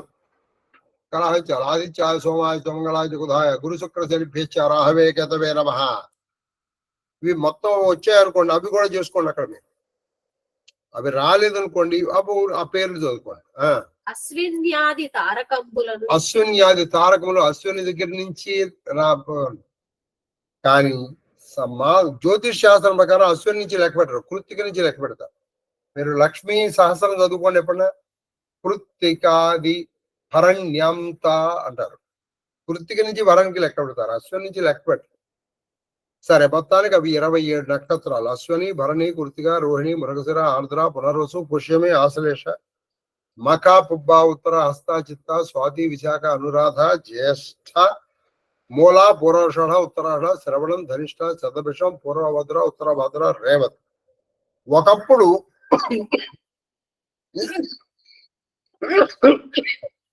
ఇంకొక నక్షత్రం ఉండేది, అది అభిజిత్ అంటారు దాన్ని. ఇప్పుడు అది లేదు. తర్వాత మాసత్తు వత్సరములను అంటే మాసము. ఇది పుష్యమాసం. ఆ మాసాది దేవతలు ఉంటారు, ఋతుదేవతలు ఉంటారు. వత్సరములను, సంవత్సరాన్ని తలుచుకోవాలి. అందుకే పంచాంగము తిథి వార నక్షత్ర యోగ కరణములు అనమాట. రోజు శోభకృత్నామ సంవత్సరం, దానికి అధిదేవత ఉంటాడు ఆయన. కాబట్టి సంవత్సరాలు తలుచుకోవాలి. కనీసం నువ్వు ఏ సంవత్సరంలో బతుకుతున్నావు ఆ సంవత్సరం. అందుకని సంకల్పం చెప్పించేది. వైనతేయ కాత్రవేయులను. వైనతేయ కాద్రవేయులు. వైనతేయుడు అంటే గరుత్మంతుడు. కాద్రవేయులు అంటే ఆదిశేషుడు, తక్షకుడు, కర్కోటకుడు, ఇటువంటి సర్పాలని. కాశీక్షేత్ర కురుక్షేత్రాది. కాశీక్షేత్ర కురుక్షేత్రాది పుణ్యక్షేత్రములను. కాశీక్షేత్రాన్ని తలుచుకో. ఒకసారి కాశీలో తిరిగి వచ్చావు కదా, అది ఊహించుకో రోజు. అలాగే కురుక్షేత్రాన్ని తలుచుకో. ఇలాగే పుణ్యక్షేత్రాలు నీకు తెలుసు తెలుసుకో. శ్రీశైలం కావచ్చు, కోట కావచ్చు. పుణ్యక్షేత్రాలను తలుచుకో, నమస్కారం పెట్టుకో. చూడండి, నైమిషారణ్య దండకారణ్యాది పుణ్యారణ్యములను. మనకి మొత్తం 10 అరణ్యాలు ఉన్నాయి. నైమిషారణ్యము, నహుషారణ్యము, దండకారణ్యము, చంపకారణ్యము, బదరికారణ్యము. తెలుసునా? మొత్తం 10 అరణ్యాలు. నైమిషారణ్యము, నహుషారణ్యము, చంపకారణ్యము, బదరికారణ్యము, కదలికారణ్యము, దండకారణ్యము, ఇట్లాంటివి 8 మొత్తం. 10 అరణ్యాలు. మీకు అందులో లేదు నైమిషారణ్యం తెలుసుకో. కనీసం నైమిషారణ్యం నువ్వు వెళ్ళావనుకో, ఆ ప్రదేశాన్ని ఒకసారి తెలుసుకో. నైమిషారణ్యం ఆ ప్రదేశం గుర్తురాదు మీకు. ఆ గోమతి నది అదంతా గుర్తురాదు. అది మేరు కాశీక్షేత్రం నైమిషాది పరణ్యారణ్యములను. మేరు హిమవత్ కైలాస కైలాసాది మేరు హిమవత్ కైలాసాది ప్రభూత శైలంబులను. మేరు హిమవత్ కైలాసాది ప్రభూత శైలంబులను అంటే మేరు పర్వతము, హిమవత్ పర్వతము, కైలాస పర్వతం, అటువంటి పర్వతాలను తలుచుకో. పర్వతాలకు కూడా అధిదేవత విష్ణువే. అటువంటి పర్వతాలను అనుకోండి, వాటిని తెలుసుకోండి. తర్వాత దిక్నభో భూములను. దిన్నమో భూములను. దిన్నమో భూములు. దిన్ అంటే దిక్ ప్లస్ నభో అయిపోయింది. ఆ కా పోయి నకారం వస్తుంది. దీన్ని ఏమంటారంటే ఆదేశ సంఖ్య. దిన్ ప్లస్ నమో, దిన్ నమో. దిక్ అంటే దిక్కులు. తూర్పు, ఆగ్నేయము, పశ్చిమ, తర్వాత నైరుతి, వరుణ, వాయు, ఈ ఉత్తరము, ఈశాన్యం, ఊర్ధ్వ దిక్కు, అధో దిక్కు. తర్వాత నభో అంటే ఆకాశాన్ని తలుచుకో. ఇది మనకి సంధ్యావందనంలో కూడా చేశారండి. మనం చేస్తే ఓం నమ ప్రాచ్యై దిశయాచ్చ దేవతాయతస్యాం ప్రతివసంతే తాభ్యశ్చరభో నమః. దక్షిణాయై దిశయాచ్చ దేవతాయతస్యాం ప్రతివసంతే తాభ్యశ్చరభో నమః. ప్రతి ఈ చై దిశయాచ్చ దేవతాయతస్యాం ప్రతివసంతే తాభ్యశ్చరభో నమః. ఈ చై దిశయాచ్చ దేవతాయతస్యాం ప్రతివసంతే తాభ్యశ్చరభో నమః. ఊర్ధ్వాయై దిశయాచ్చ దేవతాయతస్యాం ప్రతివసంతే తాభ్యశ్చరభో నమః. అధరాయై దిశయాచ్చ దేవతాయతస్యాం ప్రతివసంతే తాభ్యశ్చరభో నమః. అవాంతరాయై దిశయాచ్చ దేవతాయతస్యాం ప్రతివసంతే తాభ్యశ్చరభో నమః. నమో గంగా యమునయోర్మధ్యే వసతే ప్రసన్నాత్మనస్యంతి పృథివ్యాపస్తేజో వాయురాకాశాత్. మునిభ్యో నమః, ఋషిభ్యో నమః, పితృభ్యో నమః, గురుభ్యో నమః, కామో కార్షణ్యమో నమః. ఇవన్నీ చెప్పారు. మనం చేస్తే దాదాపు చెప్పేశారు. పుణ్యభూరుహములు అంటే మంచి పుణ్య వృక్షాలు. ఏమిటి? అశ్వత్థం. తర్వాత మన న్యగ్రోధం, ఔదుంబరం. అశ్వత్థం అంటే రావి, న్యగ్రోధం అంటే ఔదుంబరం. తర్వాత ఇటువంటి పుణ్య తులసి, తర్వాత మారేడు, బిల్వదళం, ఇటువంటి పుణ్య వృక్షాలు తలుచుకో. అది పుణ్య భూసురులు, బ్రాహ్మణులు. కనీసం నీ ఇంటికో బ్రాహ్మణుడు వస్తాడుగా, వాడికి నమస్కారం పెట్టు. లేకపోతే నీకో గురువు ఏడిచాడుగా, వాడికి పెట్టు. చక్రవర్తులు 16 మంది చక్రవర్తులు ఉన్నారు. ఈ చక్రవర్తుల కథ మనం భారతంలోనూ భాగవతంలోనూ నాకు గుర్తులేదు. మరి నాకు తెలిసి నేను అనుకుంటాను, బహుశా భాగవతంలో అనుకుంటా, విన్నాం మనం. ఎవరికన్నా తెలిసి చెప్పండి ఒకసారి, ఆన్ చేసి. భాగవతంలో చెప్పాను నేను మీకు. భాగవతంలో చెప్పానా భారతంలో చెప్పానా నాకు ఎక్కడో మర్చిపోయాను. అలా చెప్పేసాను. వీళ్ళు మొత్తం 16 మంది చక్రవర్తుల్ని 16 సీస పద్యాల్లో చెప్పారు. ఆ పద్యాలు గుర్తున్నాయి కానీ అది ఎక్కడో గుర్తులేదు.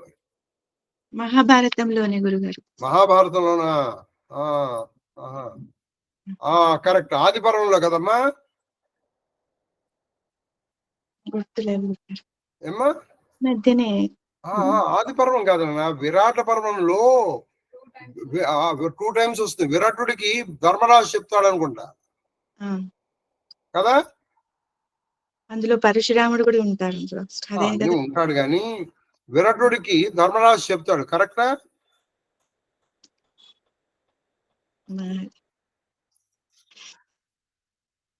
అక్కడేనా? ఏం తల్లి?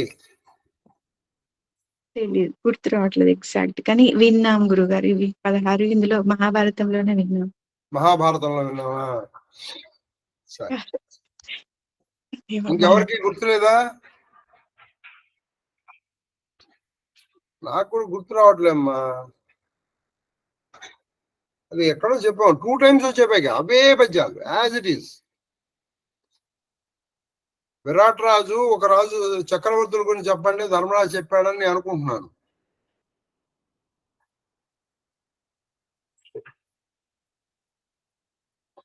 కాదా?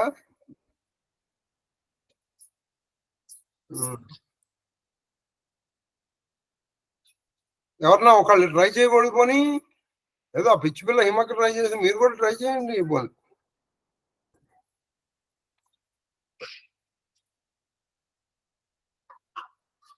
సార్ ఏదో కథ చెప్తే వింటాం కానీ పిచ్చిగా మీ పిచ్చి ప్రశ్నలు ఏంటి, మీకేమైనా మెంటలా అని మీరు అడగండి, అనుకోండి కావాలి.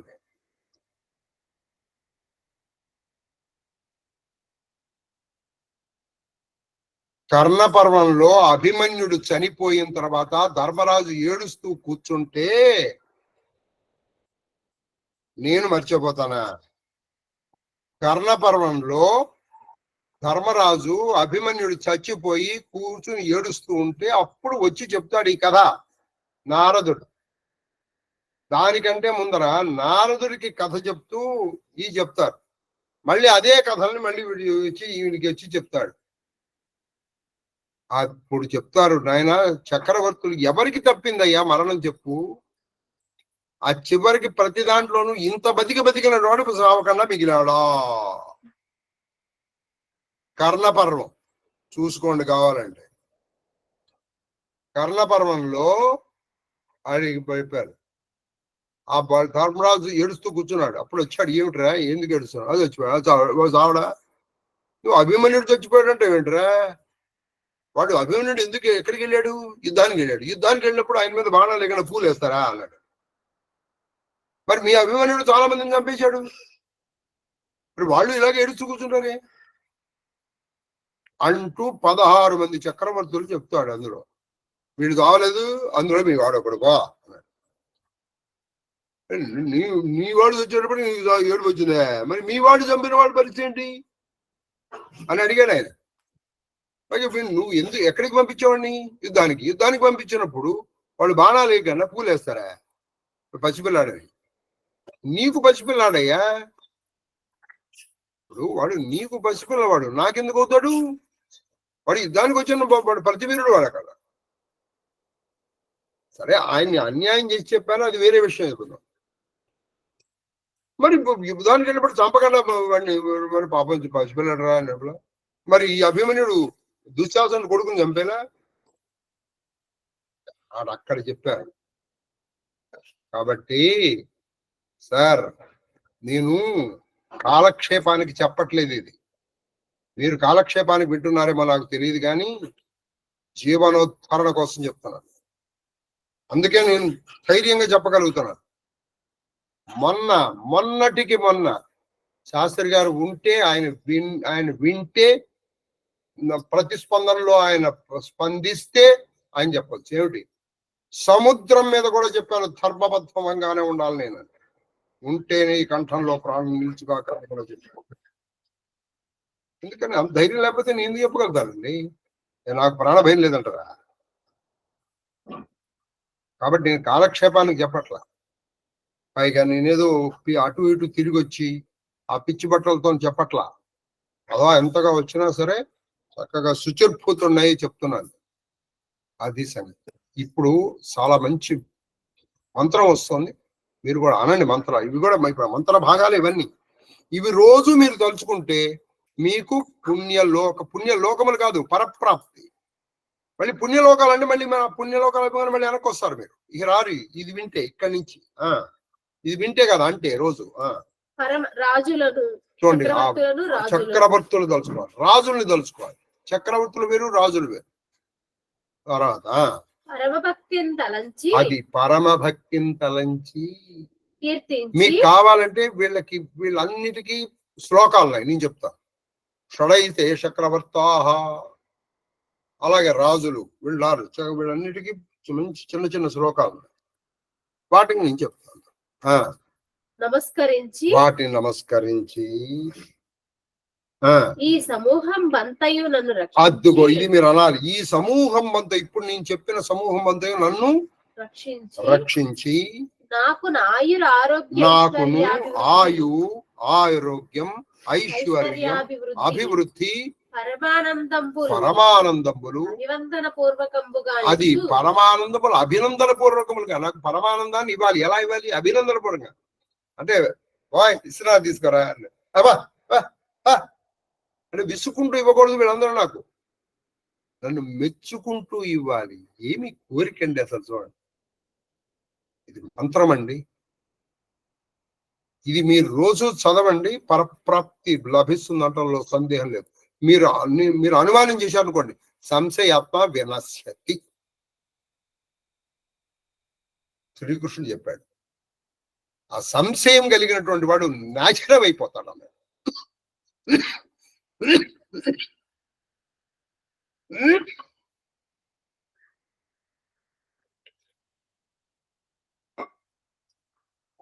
తర్వాత ఇచ్చకోరి ఇచ్చుగావుతమని అంటే నాకు అవన్నీ ఇవ్వమని, కావుతమని. ఇదిగో ఇక్కడి నుంచి అండి, దయచేసి గట్టిగా అనండి.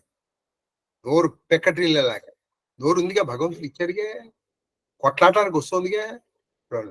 ఓం నమో భగవతే వాసుదేవాయ నమః పురుషోత్తమాయ నమః సర్వలోక గురవే నమః సర్వలోక పిత్రే నమః సర్వలోక పిత్రే నమః సర్వలోక పితామహాయ నమః సర్వలోక ప్రపితామహాయ నమః సర్వలోక ప్రపితామహాయ నమః సర్వలోక ప్రధానాయ నమః సర్వలోక ప్రధానాయ నమః సర్వలోకేశ్వరాయ నమః సర్వలోకేశ్వరాయ నమః సర్వలోక విశిష్టాయ నమః సర్వలోక విశిష్టాయ నమః సర్వలోక సుఖప్రదాయ నమః సర్వలోక సుఖప్రదాయ నమః సర్వలోక కర్త్రే నమః సర్వలోక కర్త్రే నమః సర్వలోక భర్త్రే నమః సర్వలోక భర్త్రే నమః సర్వలోక హర్త్రే నమః సర్వలోక హర్త్రే నమః సర్వలోక నిధయే నమః సర్వలోక నిధయే నమః సర్వలోక నిదానాయ నమః సర్వలోక నిధానాయ నమః సర్వలోకోద్భవకరాయ నమః సర్వలోకోద్భవకరాయ నమో విష్ణవే నమో విష్ణవే ప్రభ విష్ణవే అని పఠించుట మహాజపం. ఇంకొకసారి చెప్తాను ఈ మంత్రం. మీకు బహుశా బోరు కొట్టిస్తే క్షమించాలి. మిగతావన్నీ తలుచుకోండి, అవి కూడా మంత్రాలు అవి.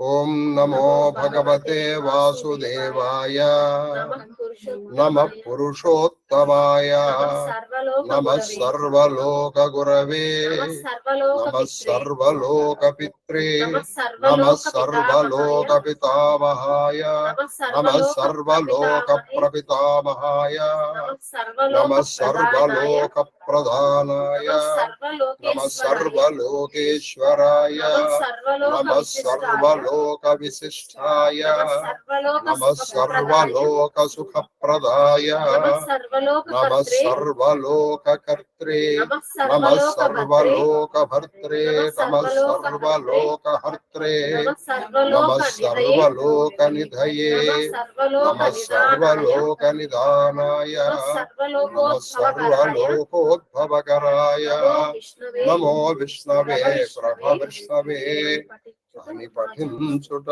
మహాజపము. మూడవసారి మంత్రం 3 సార్లు చెప్పాలి కదా, 3 సార్లు చెప్తున్నారు. ఓం నమో భగవతే వాసుదేవాయ నమః పురుషోత్తమాయ నమః సర్వలోక గురవే నమః సర్వలోక పిత్రే నమః సర్వలోక పితామహాయ నమః సర్వలోక ప్రపితామహాయ నమః సర్వలోక ప్రధానాయ నమః సర్వలోకేశ్వరాయ నమః సర్వలోక విశిష్టాయ నమః సర్వలోక సుఖప్రదాయ నమః సర్వలోక కర్త్రే నమః సర్వలోక భర్త్రే నమః సర్వలోక హర్త్రే నమః సర్వలోక నిధయే నమః సర్వలోక నిధానాయ నమః సర్వలోకోద్భవకరాయ నమో విష్ణవే ప్రభ విష్ణవే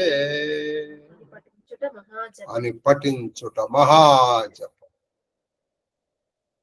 ఎక్కడున్నారో తెలియదు కానీ ఆ మహానుభావుడు డాక్టర్ కల్లూరి సుబ్రహ్మణ్యం గారు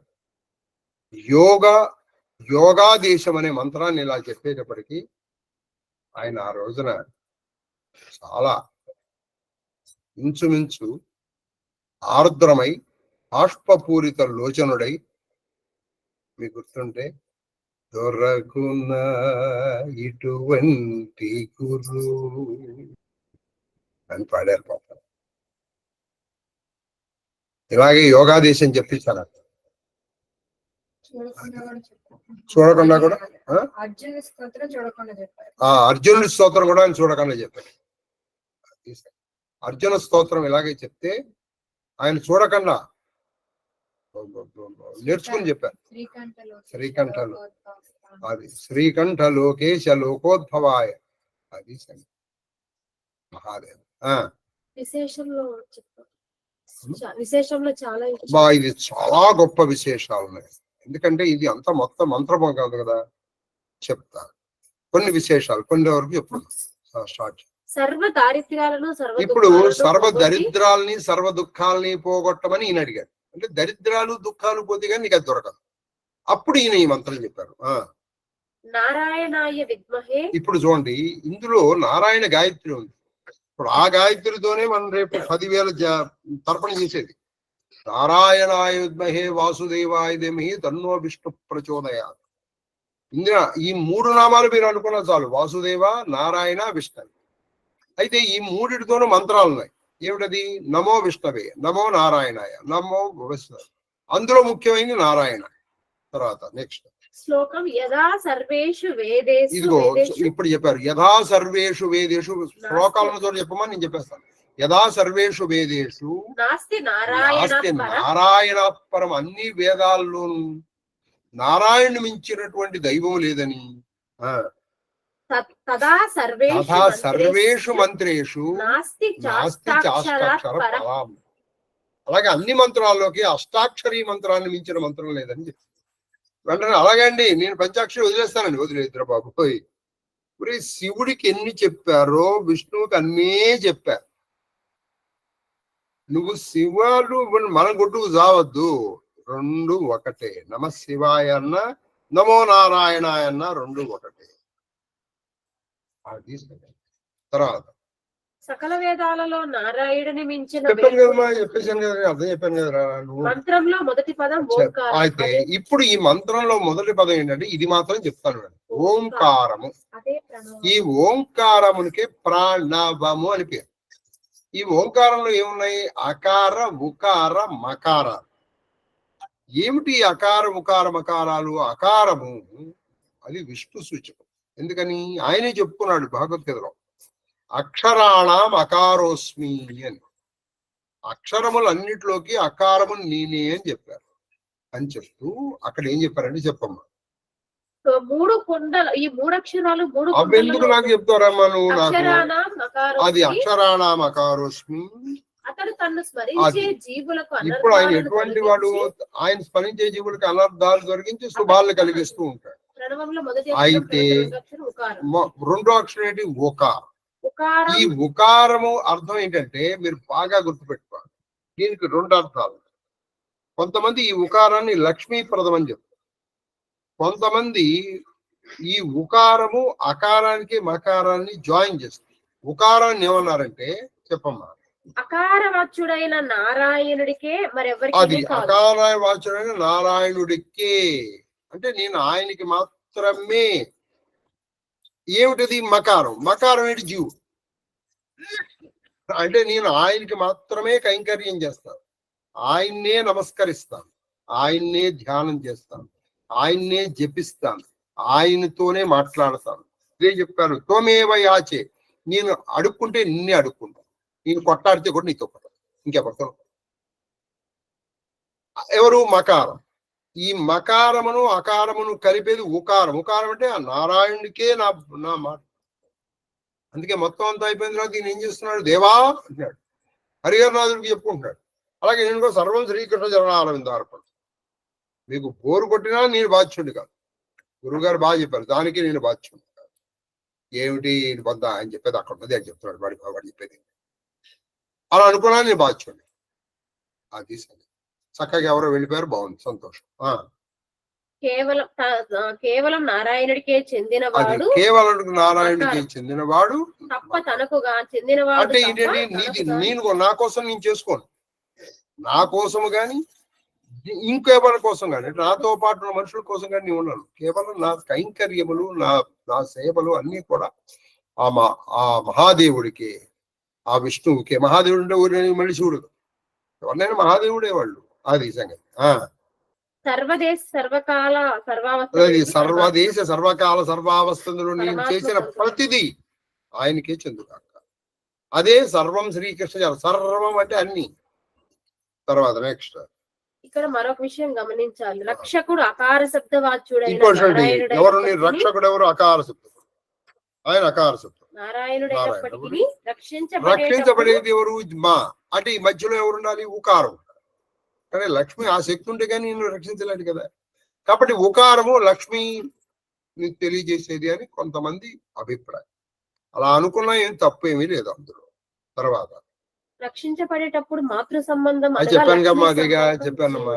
నెక్స్ట్ శ్లోకం అనన్య రాఘవేణాన. ఇక్కడ చెప్తారు అకారానికి ఉకారం. అవి చెప్పాలి నువ్వు. అంత సుందరాకాండ మీరు చదివితే మీరు ఆవిడ చెప్పింది ఊరి పిచ్చివాడ, నువ్వు నన్ను రాముడి నుంచి ఇప్పుడు తీసుకొచ్చి రాముడి నుంచి ఇప్పుడు చేయలేవాడు. మీరు కొన్ని చోట్ల గమనించండి, రాముడు సీత విడివిడిగా ఉన్నారు. అంటే రాముడు ఎక్కడో అడవుల్లో ఉన్నాడు, ఈ అమ్మ సీతమ్మ వారు ఇక్కడ అశోకవనం. రాముడు సీతమ్మ గురించో ఏమంటాడో సీతమ్మ రాముడి గురించి అదే అంటుంది. అందుకని సీతారాములు అన్నారు. సీతారాములు వేరు పెట్టుకుంటే విడివాటారండి అనే దౌర్భాగ్యులు వాళ్ళు ఇప్పుడు విడిపోలేదు. గుర్తుపెట్టుకోండి, వాళ్ళు విడిపోలేదు. ఆ మాట ఆవిడ చెప్పింది. ఒరే నువ్వు నన్ను నువ్వు తీసుకొచ్చేది? సూర్యుడి నుంచి సూర్యుడి వెలుగుని ఎలా వేరు చేయలేవో నా నుంచి నువ్వు సూర్యుడిని రాముడి నుంచి వేరు చేయలేవురా అని. అదే మాట ఆయన అంటాడు. చూడండి, అదే చెప్తాను. అనన్య రాఘవేణాహం భాస్కరేణ ప్రభాయత అని ఈ మాట మొదటి మాట ఎవరన్నారు? జానకమ్మ. దానికంటే ముందర ఆయన అన్నాడు, నన్ను సీతమ్మ నుంచి ఎవరు విడిచారు? అనన్యాహి మయా సీత భాస్కరేణ ప్రభాయత. అదే మాట. సీతని నన్ను నుంచి సీతని ఎవరు విడిచేయలేరు, సీతమ్మ నన్ను నుంచి రాఘవుడు ఎవరు విడిచేయలేరు. వాళ్ళిద్దరు కలిసి ఉన్నారు. అందుకే అకార ఉకారములు కలిస్తేనే మనకి అప్పుడు జీవం ఏర్పడుతుంది. అంటే వాళ్ళిద్దరు కలిసే ఉంటారు ఆయన. అందుకని ఆవిడ అనపామ నిత్యానపాయని అని చెప్తూ చెప్పమ్మా. రాఘవత్వే అభవత్ సీత, రాఘవత్వే అభవత్ సీత, రుక్మిణీ కృష్ణ జన్మని, రుక్మిణీ కృష్ణ జన్మని. రాఘవుని వచ్చినప్పుడు ఆవిడ సీతగా వచ్చింది, రుక్మిణిగా కృష్ణుడిగా వచ్చినప్పుడు ఆవిడ రుక్మిణిగా వచ్చింది. అన్యేషు చావతారేషు విష్ణోరేషానపాయని. మిగతా కూడా విష్ణువుని వదలకుండా ఉన్నటువంటి ఆవిడ అనపాయని. అప్పుడు అసలు విష్ణువుని వదిలి ఉండదు ఆవిడ. దేవత్వే దేవదేహేయం, అది దేవత్వే దేవదేహం అంటే ఆవిడ దేవుడుగా ఉన్నప్పుడు ఈవిడ దేవతల దేహంతో ఉంటుంది. ఈయన మనుష్యుడిగా వస్తే మానవ దేహంతో ఆవిడ వస్తుంది. దేవత్వే దేవదేహేషు మానుషత్వే చ మానుషి. ఈయన మనిషిగా వచ్చాడు, ఆవిడ మనిషి దేహంతో వస్తుంది. అంతే తప్పితే నువ్వు పోయి వాళ్ళు ఎవరన్నా చంపుకునరా, నేను నీతో పాటు రాలేను, నీతో పాటు నేను రాలేను, నాకు పని పాట లేదనుకున్నా అని అన్నదా తల్లి. విష్ణోర్దేహానురూపాం వై, అది విష్ణును దేహానురూపాం వై కరోత్యేష తర్వాత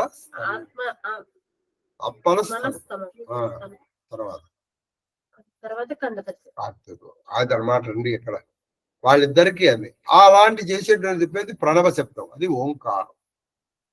వాళ్ళ ఇందండి ఓంకారానికి అర్థం చెప్పుకున్నామండి. వాళ్ళ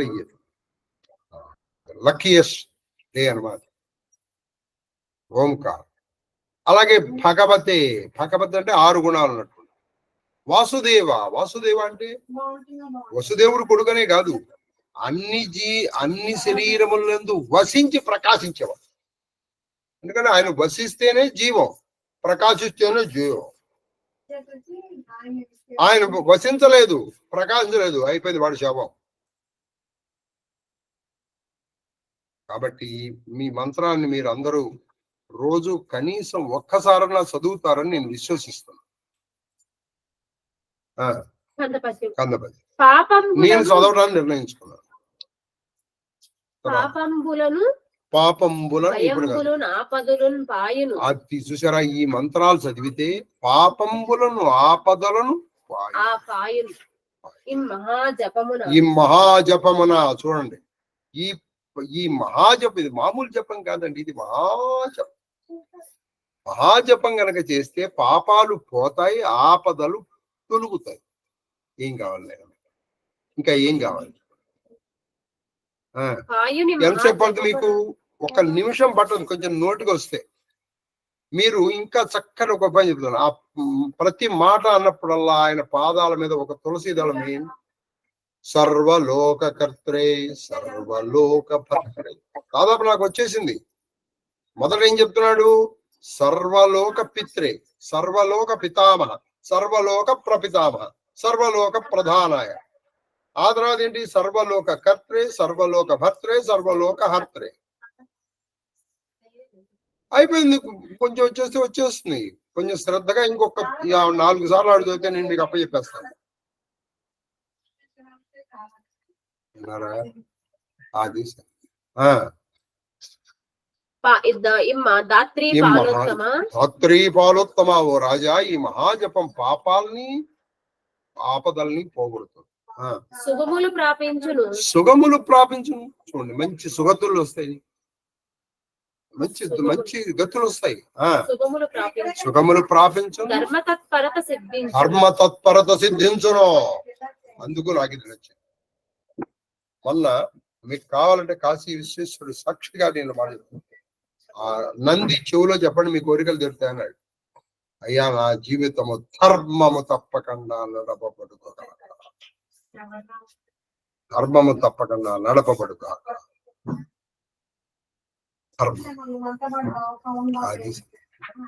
విన్నారా? ఇక్కడ ఏమని చెప్పారు ఈయన? ధర్మ తత్పరతతో వస్తుంది నీకు ఆటోమేటిక్ గా ఇది చేస్తే. అని ఇట్లు గంగాపుత్రుండు అజాత శత్రునకు సర్వసిద్ధికరం చూడండి, సర్వసిద్ధికరం, ఇది అన్నిటినీ సిద్ధించేపిస్తుంది. సర్వసిద్ధికరం, అన్ని సిద్ధికరం, సర్వసిద్ధికరమైన ఈ మహాజపం ఈ మహాజపంబు ఉపదేశించానని చెప్పి ఇవాళ మీకు కూడా నేను ఉపదేశించాను. అది ఉపదేశించానని చెప్పి తదనంతర సత్కథములు ఆకరింపమని పలికి జనమే చేయనకు. ఇలా తర్వాత ఇంకా మంచి సత్కథలు వస్తున్నాయి, అవి విన్నాయన. ఇలా భీష్ముడు ధర్మరాజుకు ఉపదేశం చేశాడని చెప్పి ఇంకా మంచి కథలు వస్తున్నాయి విను అని చెప్పి జనమే చేయడు. చెప్పండి. 315 చాలా రోజుల తర్వాత 315 అయినాయి అంటే కరెక్ట్ గా 36 చెప్పామండి మనం ఇవాళ. అందులో ఇక్కడ వరకు చెప్తాం. మనం 289 నుంచి స్టార్ట్ చేసాం. చెప్పాను నేనే చెప్పి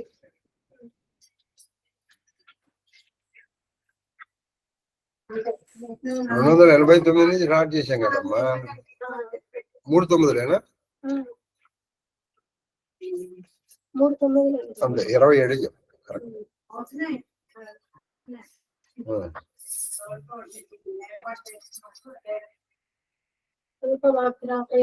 రూపమాగ్రాపయామి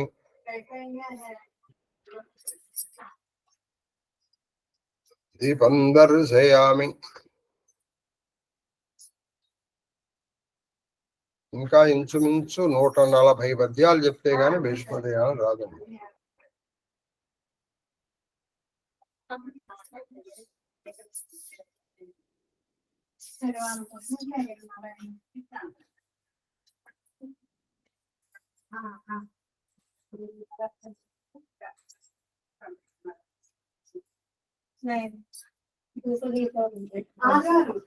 నైవేద్యం.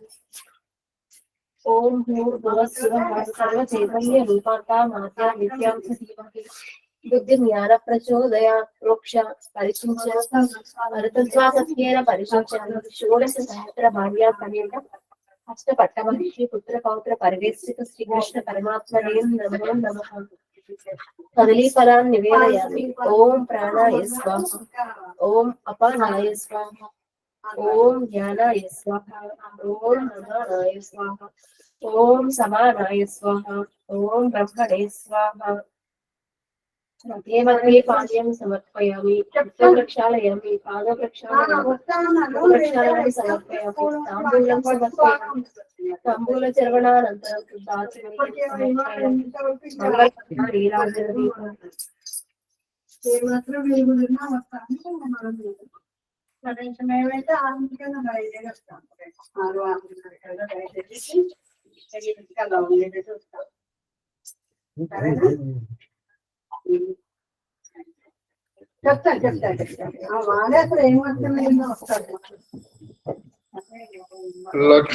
లక్ష్మీకళత్రం లలితాబ్జనేత్రం పూర్ణేందువక్త్రం పురుహూతమిత్రం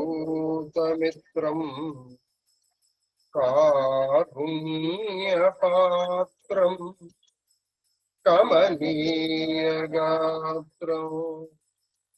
వందే పవిత్రం వసుదేవపుత్రం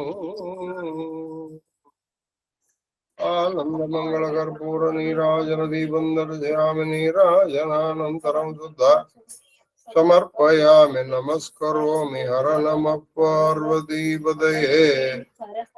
హర హర మహాదేవ. హర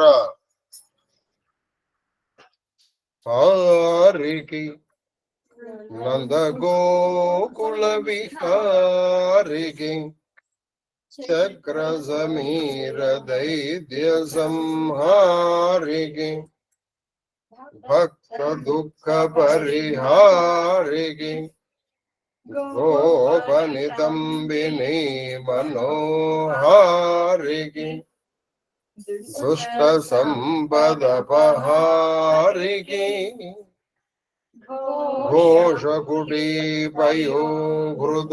ఘోషకుటీపయోహృదాహారికి బాలకగ్రహమాసురదుర్వనిత ప్రహారికి చామరం విజయామి స్వస్తి ప్రజాభ్య పరిపాలయంతాం న్యాయేన మార్గేణ మహిం మహిషాః శుభమస్తు నిత్యం లోకా సమస్తా సుఖినో హంతు కాలే వర్షతు పర్జన్య పృథివీ సస్యచారిణి దేశోయం శోకరహితో బ్రాహ్మణా సంతు నిర్భయా పుత్రా పుత్రిణః సంతు పుత్రిణః సంతు పౌత్రిణః జీవేమ శరదాం శతం అంతః కుటుంబం దశ పరివారం రక్షन्तు సర్వే జనాన్ పరివారస్య ధర్మబద్ధ మనోరథ ఫల సిద్ధిరస్తు కరోనా నివారణస్తు ధర్మస్య విజయోస్తు సర్వం శ్రీకృష్ణ చరణారవిందార్పణమస్తు పరమే మహాదేవ మహాదేవ మహాదేవ మహాదేవ మహాదేవ్ మాస్టర్ మహాదేవ మహాదేవ సార్. మహాదేవ శాస్త్రి గారు మీరు నదుల్లోను సముద్రాల్లోనూ ఎట్లా స్నానం చేయాలి శుచిర్భూతులు అని చాలా విశేషంగా చెప్పారు సార్ గత ప్రవచనంలో. అదే మహాదేవ ఎలా చేయకూడదో కూడా చెప్పారు, ఎలా చేయాలో కూడా చెప్పారు. అది విషయం. ఎందుకంటే అవి దేవతలు కదా సార్, అవి నీళ్లు కావు. మామూలు నీళ్ళు అయితే కాబట్టి అవి దేవతలు. దేవతల్ని మనం స్పృశిస్తున్నాం, దేవతల్ని మనం స్పృశిస్తున్నాం. కాబట్టి ఆ దేవతల్ని స్పృశించేటప్పుడు ఎలా స్పృశించాలి వాళ్ళని, అదన్నమాట.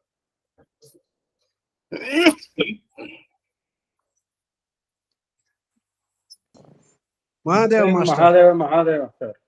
మహాదేవ్ మహాదేవ్ మహాదేవ్ నాయన మహాదేవ్ మహాదేవ్ శాస్త్రి గారు మహాదేవ్ ఆ మహాదేవ్ మూడు పేర్లు నారాయణ కవచంలో కూడా వస్తాయి సార్. అవునా? ఏది ఇప్పుడు నారాయణ వాసుదేవ కృష్ణ అదే కదా వస్తాయి. ఎందుకని నారాయణ కవచంలో మొట్టమొదట ఇట్లు అష్టాక్షర నుంచి తర్వాత భగవత్ శబ్ద వాక్యంపై ప్రణవాది యకారంత మహామంత్రము చేత అంగుళ్యంగుష్ఠంలో పరిశోధించి ఓంకారము శిఖయందు వికారము నేత్రముందు వేకారము నేత్రములు దాని ఈ మూడే చాలా ముఖ్యమైన నామాలు. అందుకే ఆ మూడింటిని పెట్టారు అక్కడ. 3 మంత్రాలు అవి. నారాయణ కవచంలో ఎందుకు వస్తాయంటే అక్కడ ఏమని చెప్పారు, పాదంబులను జానువులను ఊరువులను ఉదరంబులను ఉరంబులను ముఖంబులను శరంబులను ఇట్లా అష్టాక్షరీ మంత్రరాజ్యంబు విన్యాసంబు చేసి తర్వాత భగవత్ శబ్ద వాక్యంపై ప్రణవాది యకారంత మహామంత్రంబు చేత అక్కడ మంత్రం చెప్పలా. అక్కడ మంత్రాన్ని ఎలా చెప్పారు, భగవత్ శబ్ద వాక్యం ఉండాలి, దాని ముందర ప్రణవం ఉండాలి, యకారాంతం అయి ఉండాలి అన్నారు. కాబట్టి అది ఏమిటది, భగవతే. ఇది వచ్చేసేటప్పటికి ఏం జరిగింది, మొత్తం అంతా అయిపోయిన తర్వాత హృదయంబర ఓంకారమును వికారము మూర్ధమున షకారంబు భ్రూమధ్యమునందు నకారంబు శిఖయందు వేకారంబు నేత్రములందు నకారంబు సర్వసంధులందు మరియును అస్త్రములు దేంచి మకారంబు నుంచి మంత్రమూర్తియకు ఇట్లు అస్త్రాయ భట్ అని మంత్రములు దిగ్బంధం నుంచి పరమేశ్వరుని తన భావములు నిలిపి అని. నారాయణకి వచ్చిన రోజు చేస్తున్నావా మహాదేవ? చేస్తున్నావా? గరుడుని 30 నుంచి చదువుతున్నాం సార్. కరుణను 30 చెప్పు. ఇది కూడా చేసే ఇక్కడి నుంచి కూడా నువ్వు ఒక రోజు రా, నేను నీకు ఉపదేశం చేస్తా. మహాదేవ టైం పొద్దున సరిపోదని ఆగాను. అవి చదవచ్చు. నారాయణ కవచం చాలు నాన్న. గరుడుని మూపుపై పదయుగంబు ఘటిల్లక శంఖ చక్రవర్మ రుచరుచార్య ఖడ్గ చర రాజపాచకదాది సాధనోత్కరణికరణికరంబులాత్మకర కంజములం ధరించి భూతి చంపరిత మహాష్టబాహుడు కృపామతితోనను గాచుగావుత ప్రకటమకర వరుణ పాశంబులందును జలములందు నెందు బలియకుండ కాచుగా కనన్ను గరుడొక్కడైనట్టి మధ్యమూర్తి విద్యమాన కీర్తి వటుడు సమాచరితమాయానుడు బలి ప్రబల శోభన ప్రతిఘటనోద్భతుడు త్రివిక్రమదేవుడు జటుల స్తములందు నన్ను సంరక్షించు అడగుల సంకట స్థలనాజముఖంబుల నగ్నికీలందడరుల నెల నాకునుది కెక్కగ దిక్కగు ఆక శ్రీ నృసింహుడు సురసుత్రయూధ పవధోగ్రుడు విస్ఫురితాట్టహాస భక్తుడు గణదం శ్రపావక విధూత దిగంతరుడ ప్రమేయుడై అరయగనెల్ల లోకముల అంగిలి నంద మహాన్నంబులో నొరగి నిమగ్నమైన ధరుణుద్ధతి గొమ్మున నెత్తినట్టి ఆగిరిపతి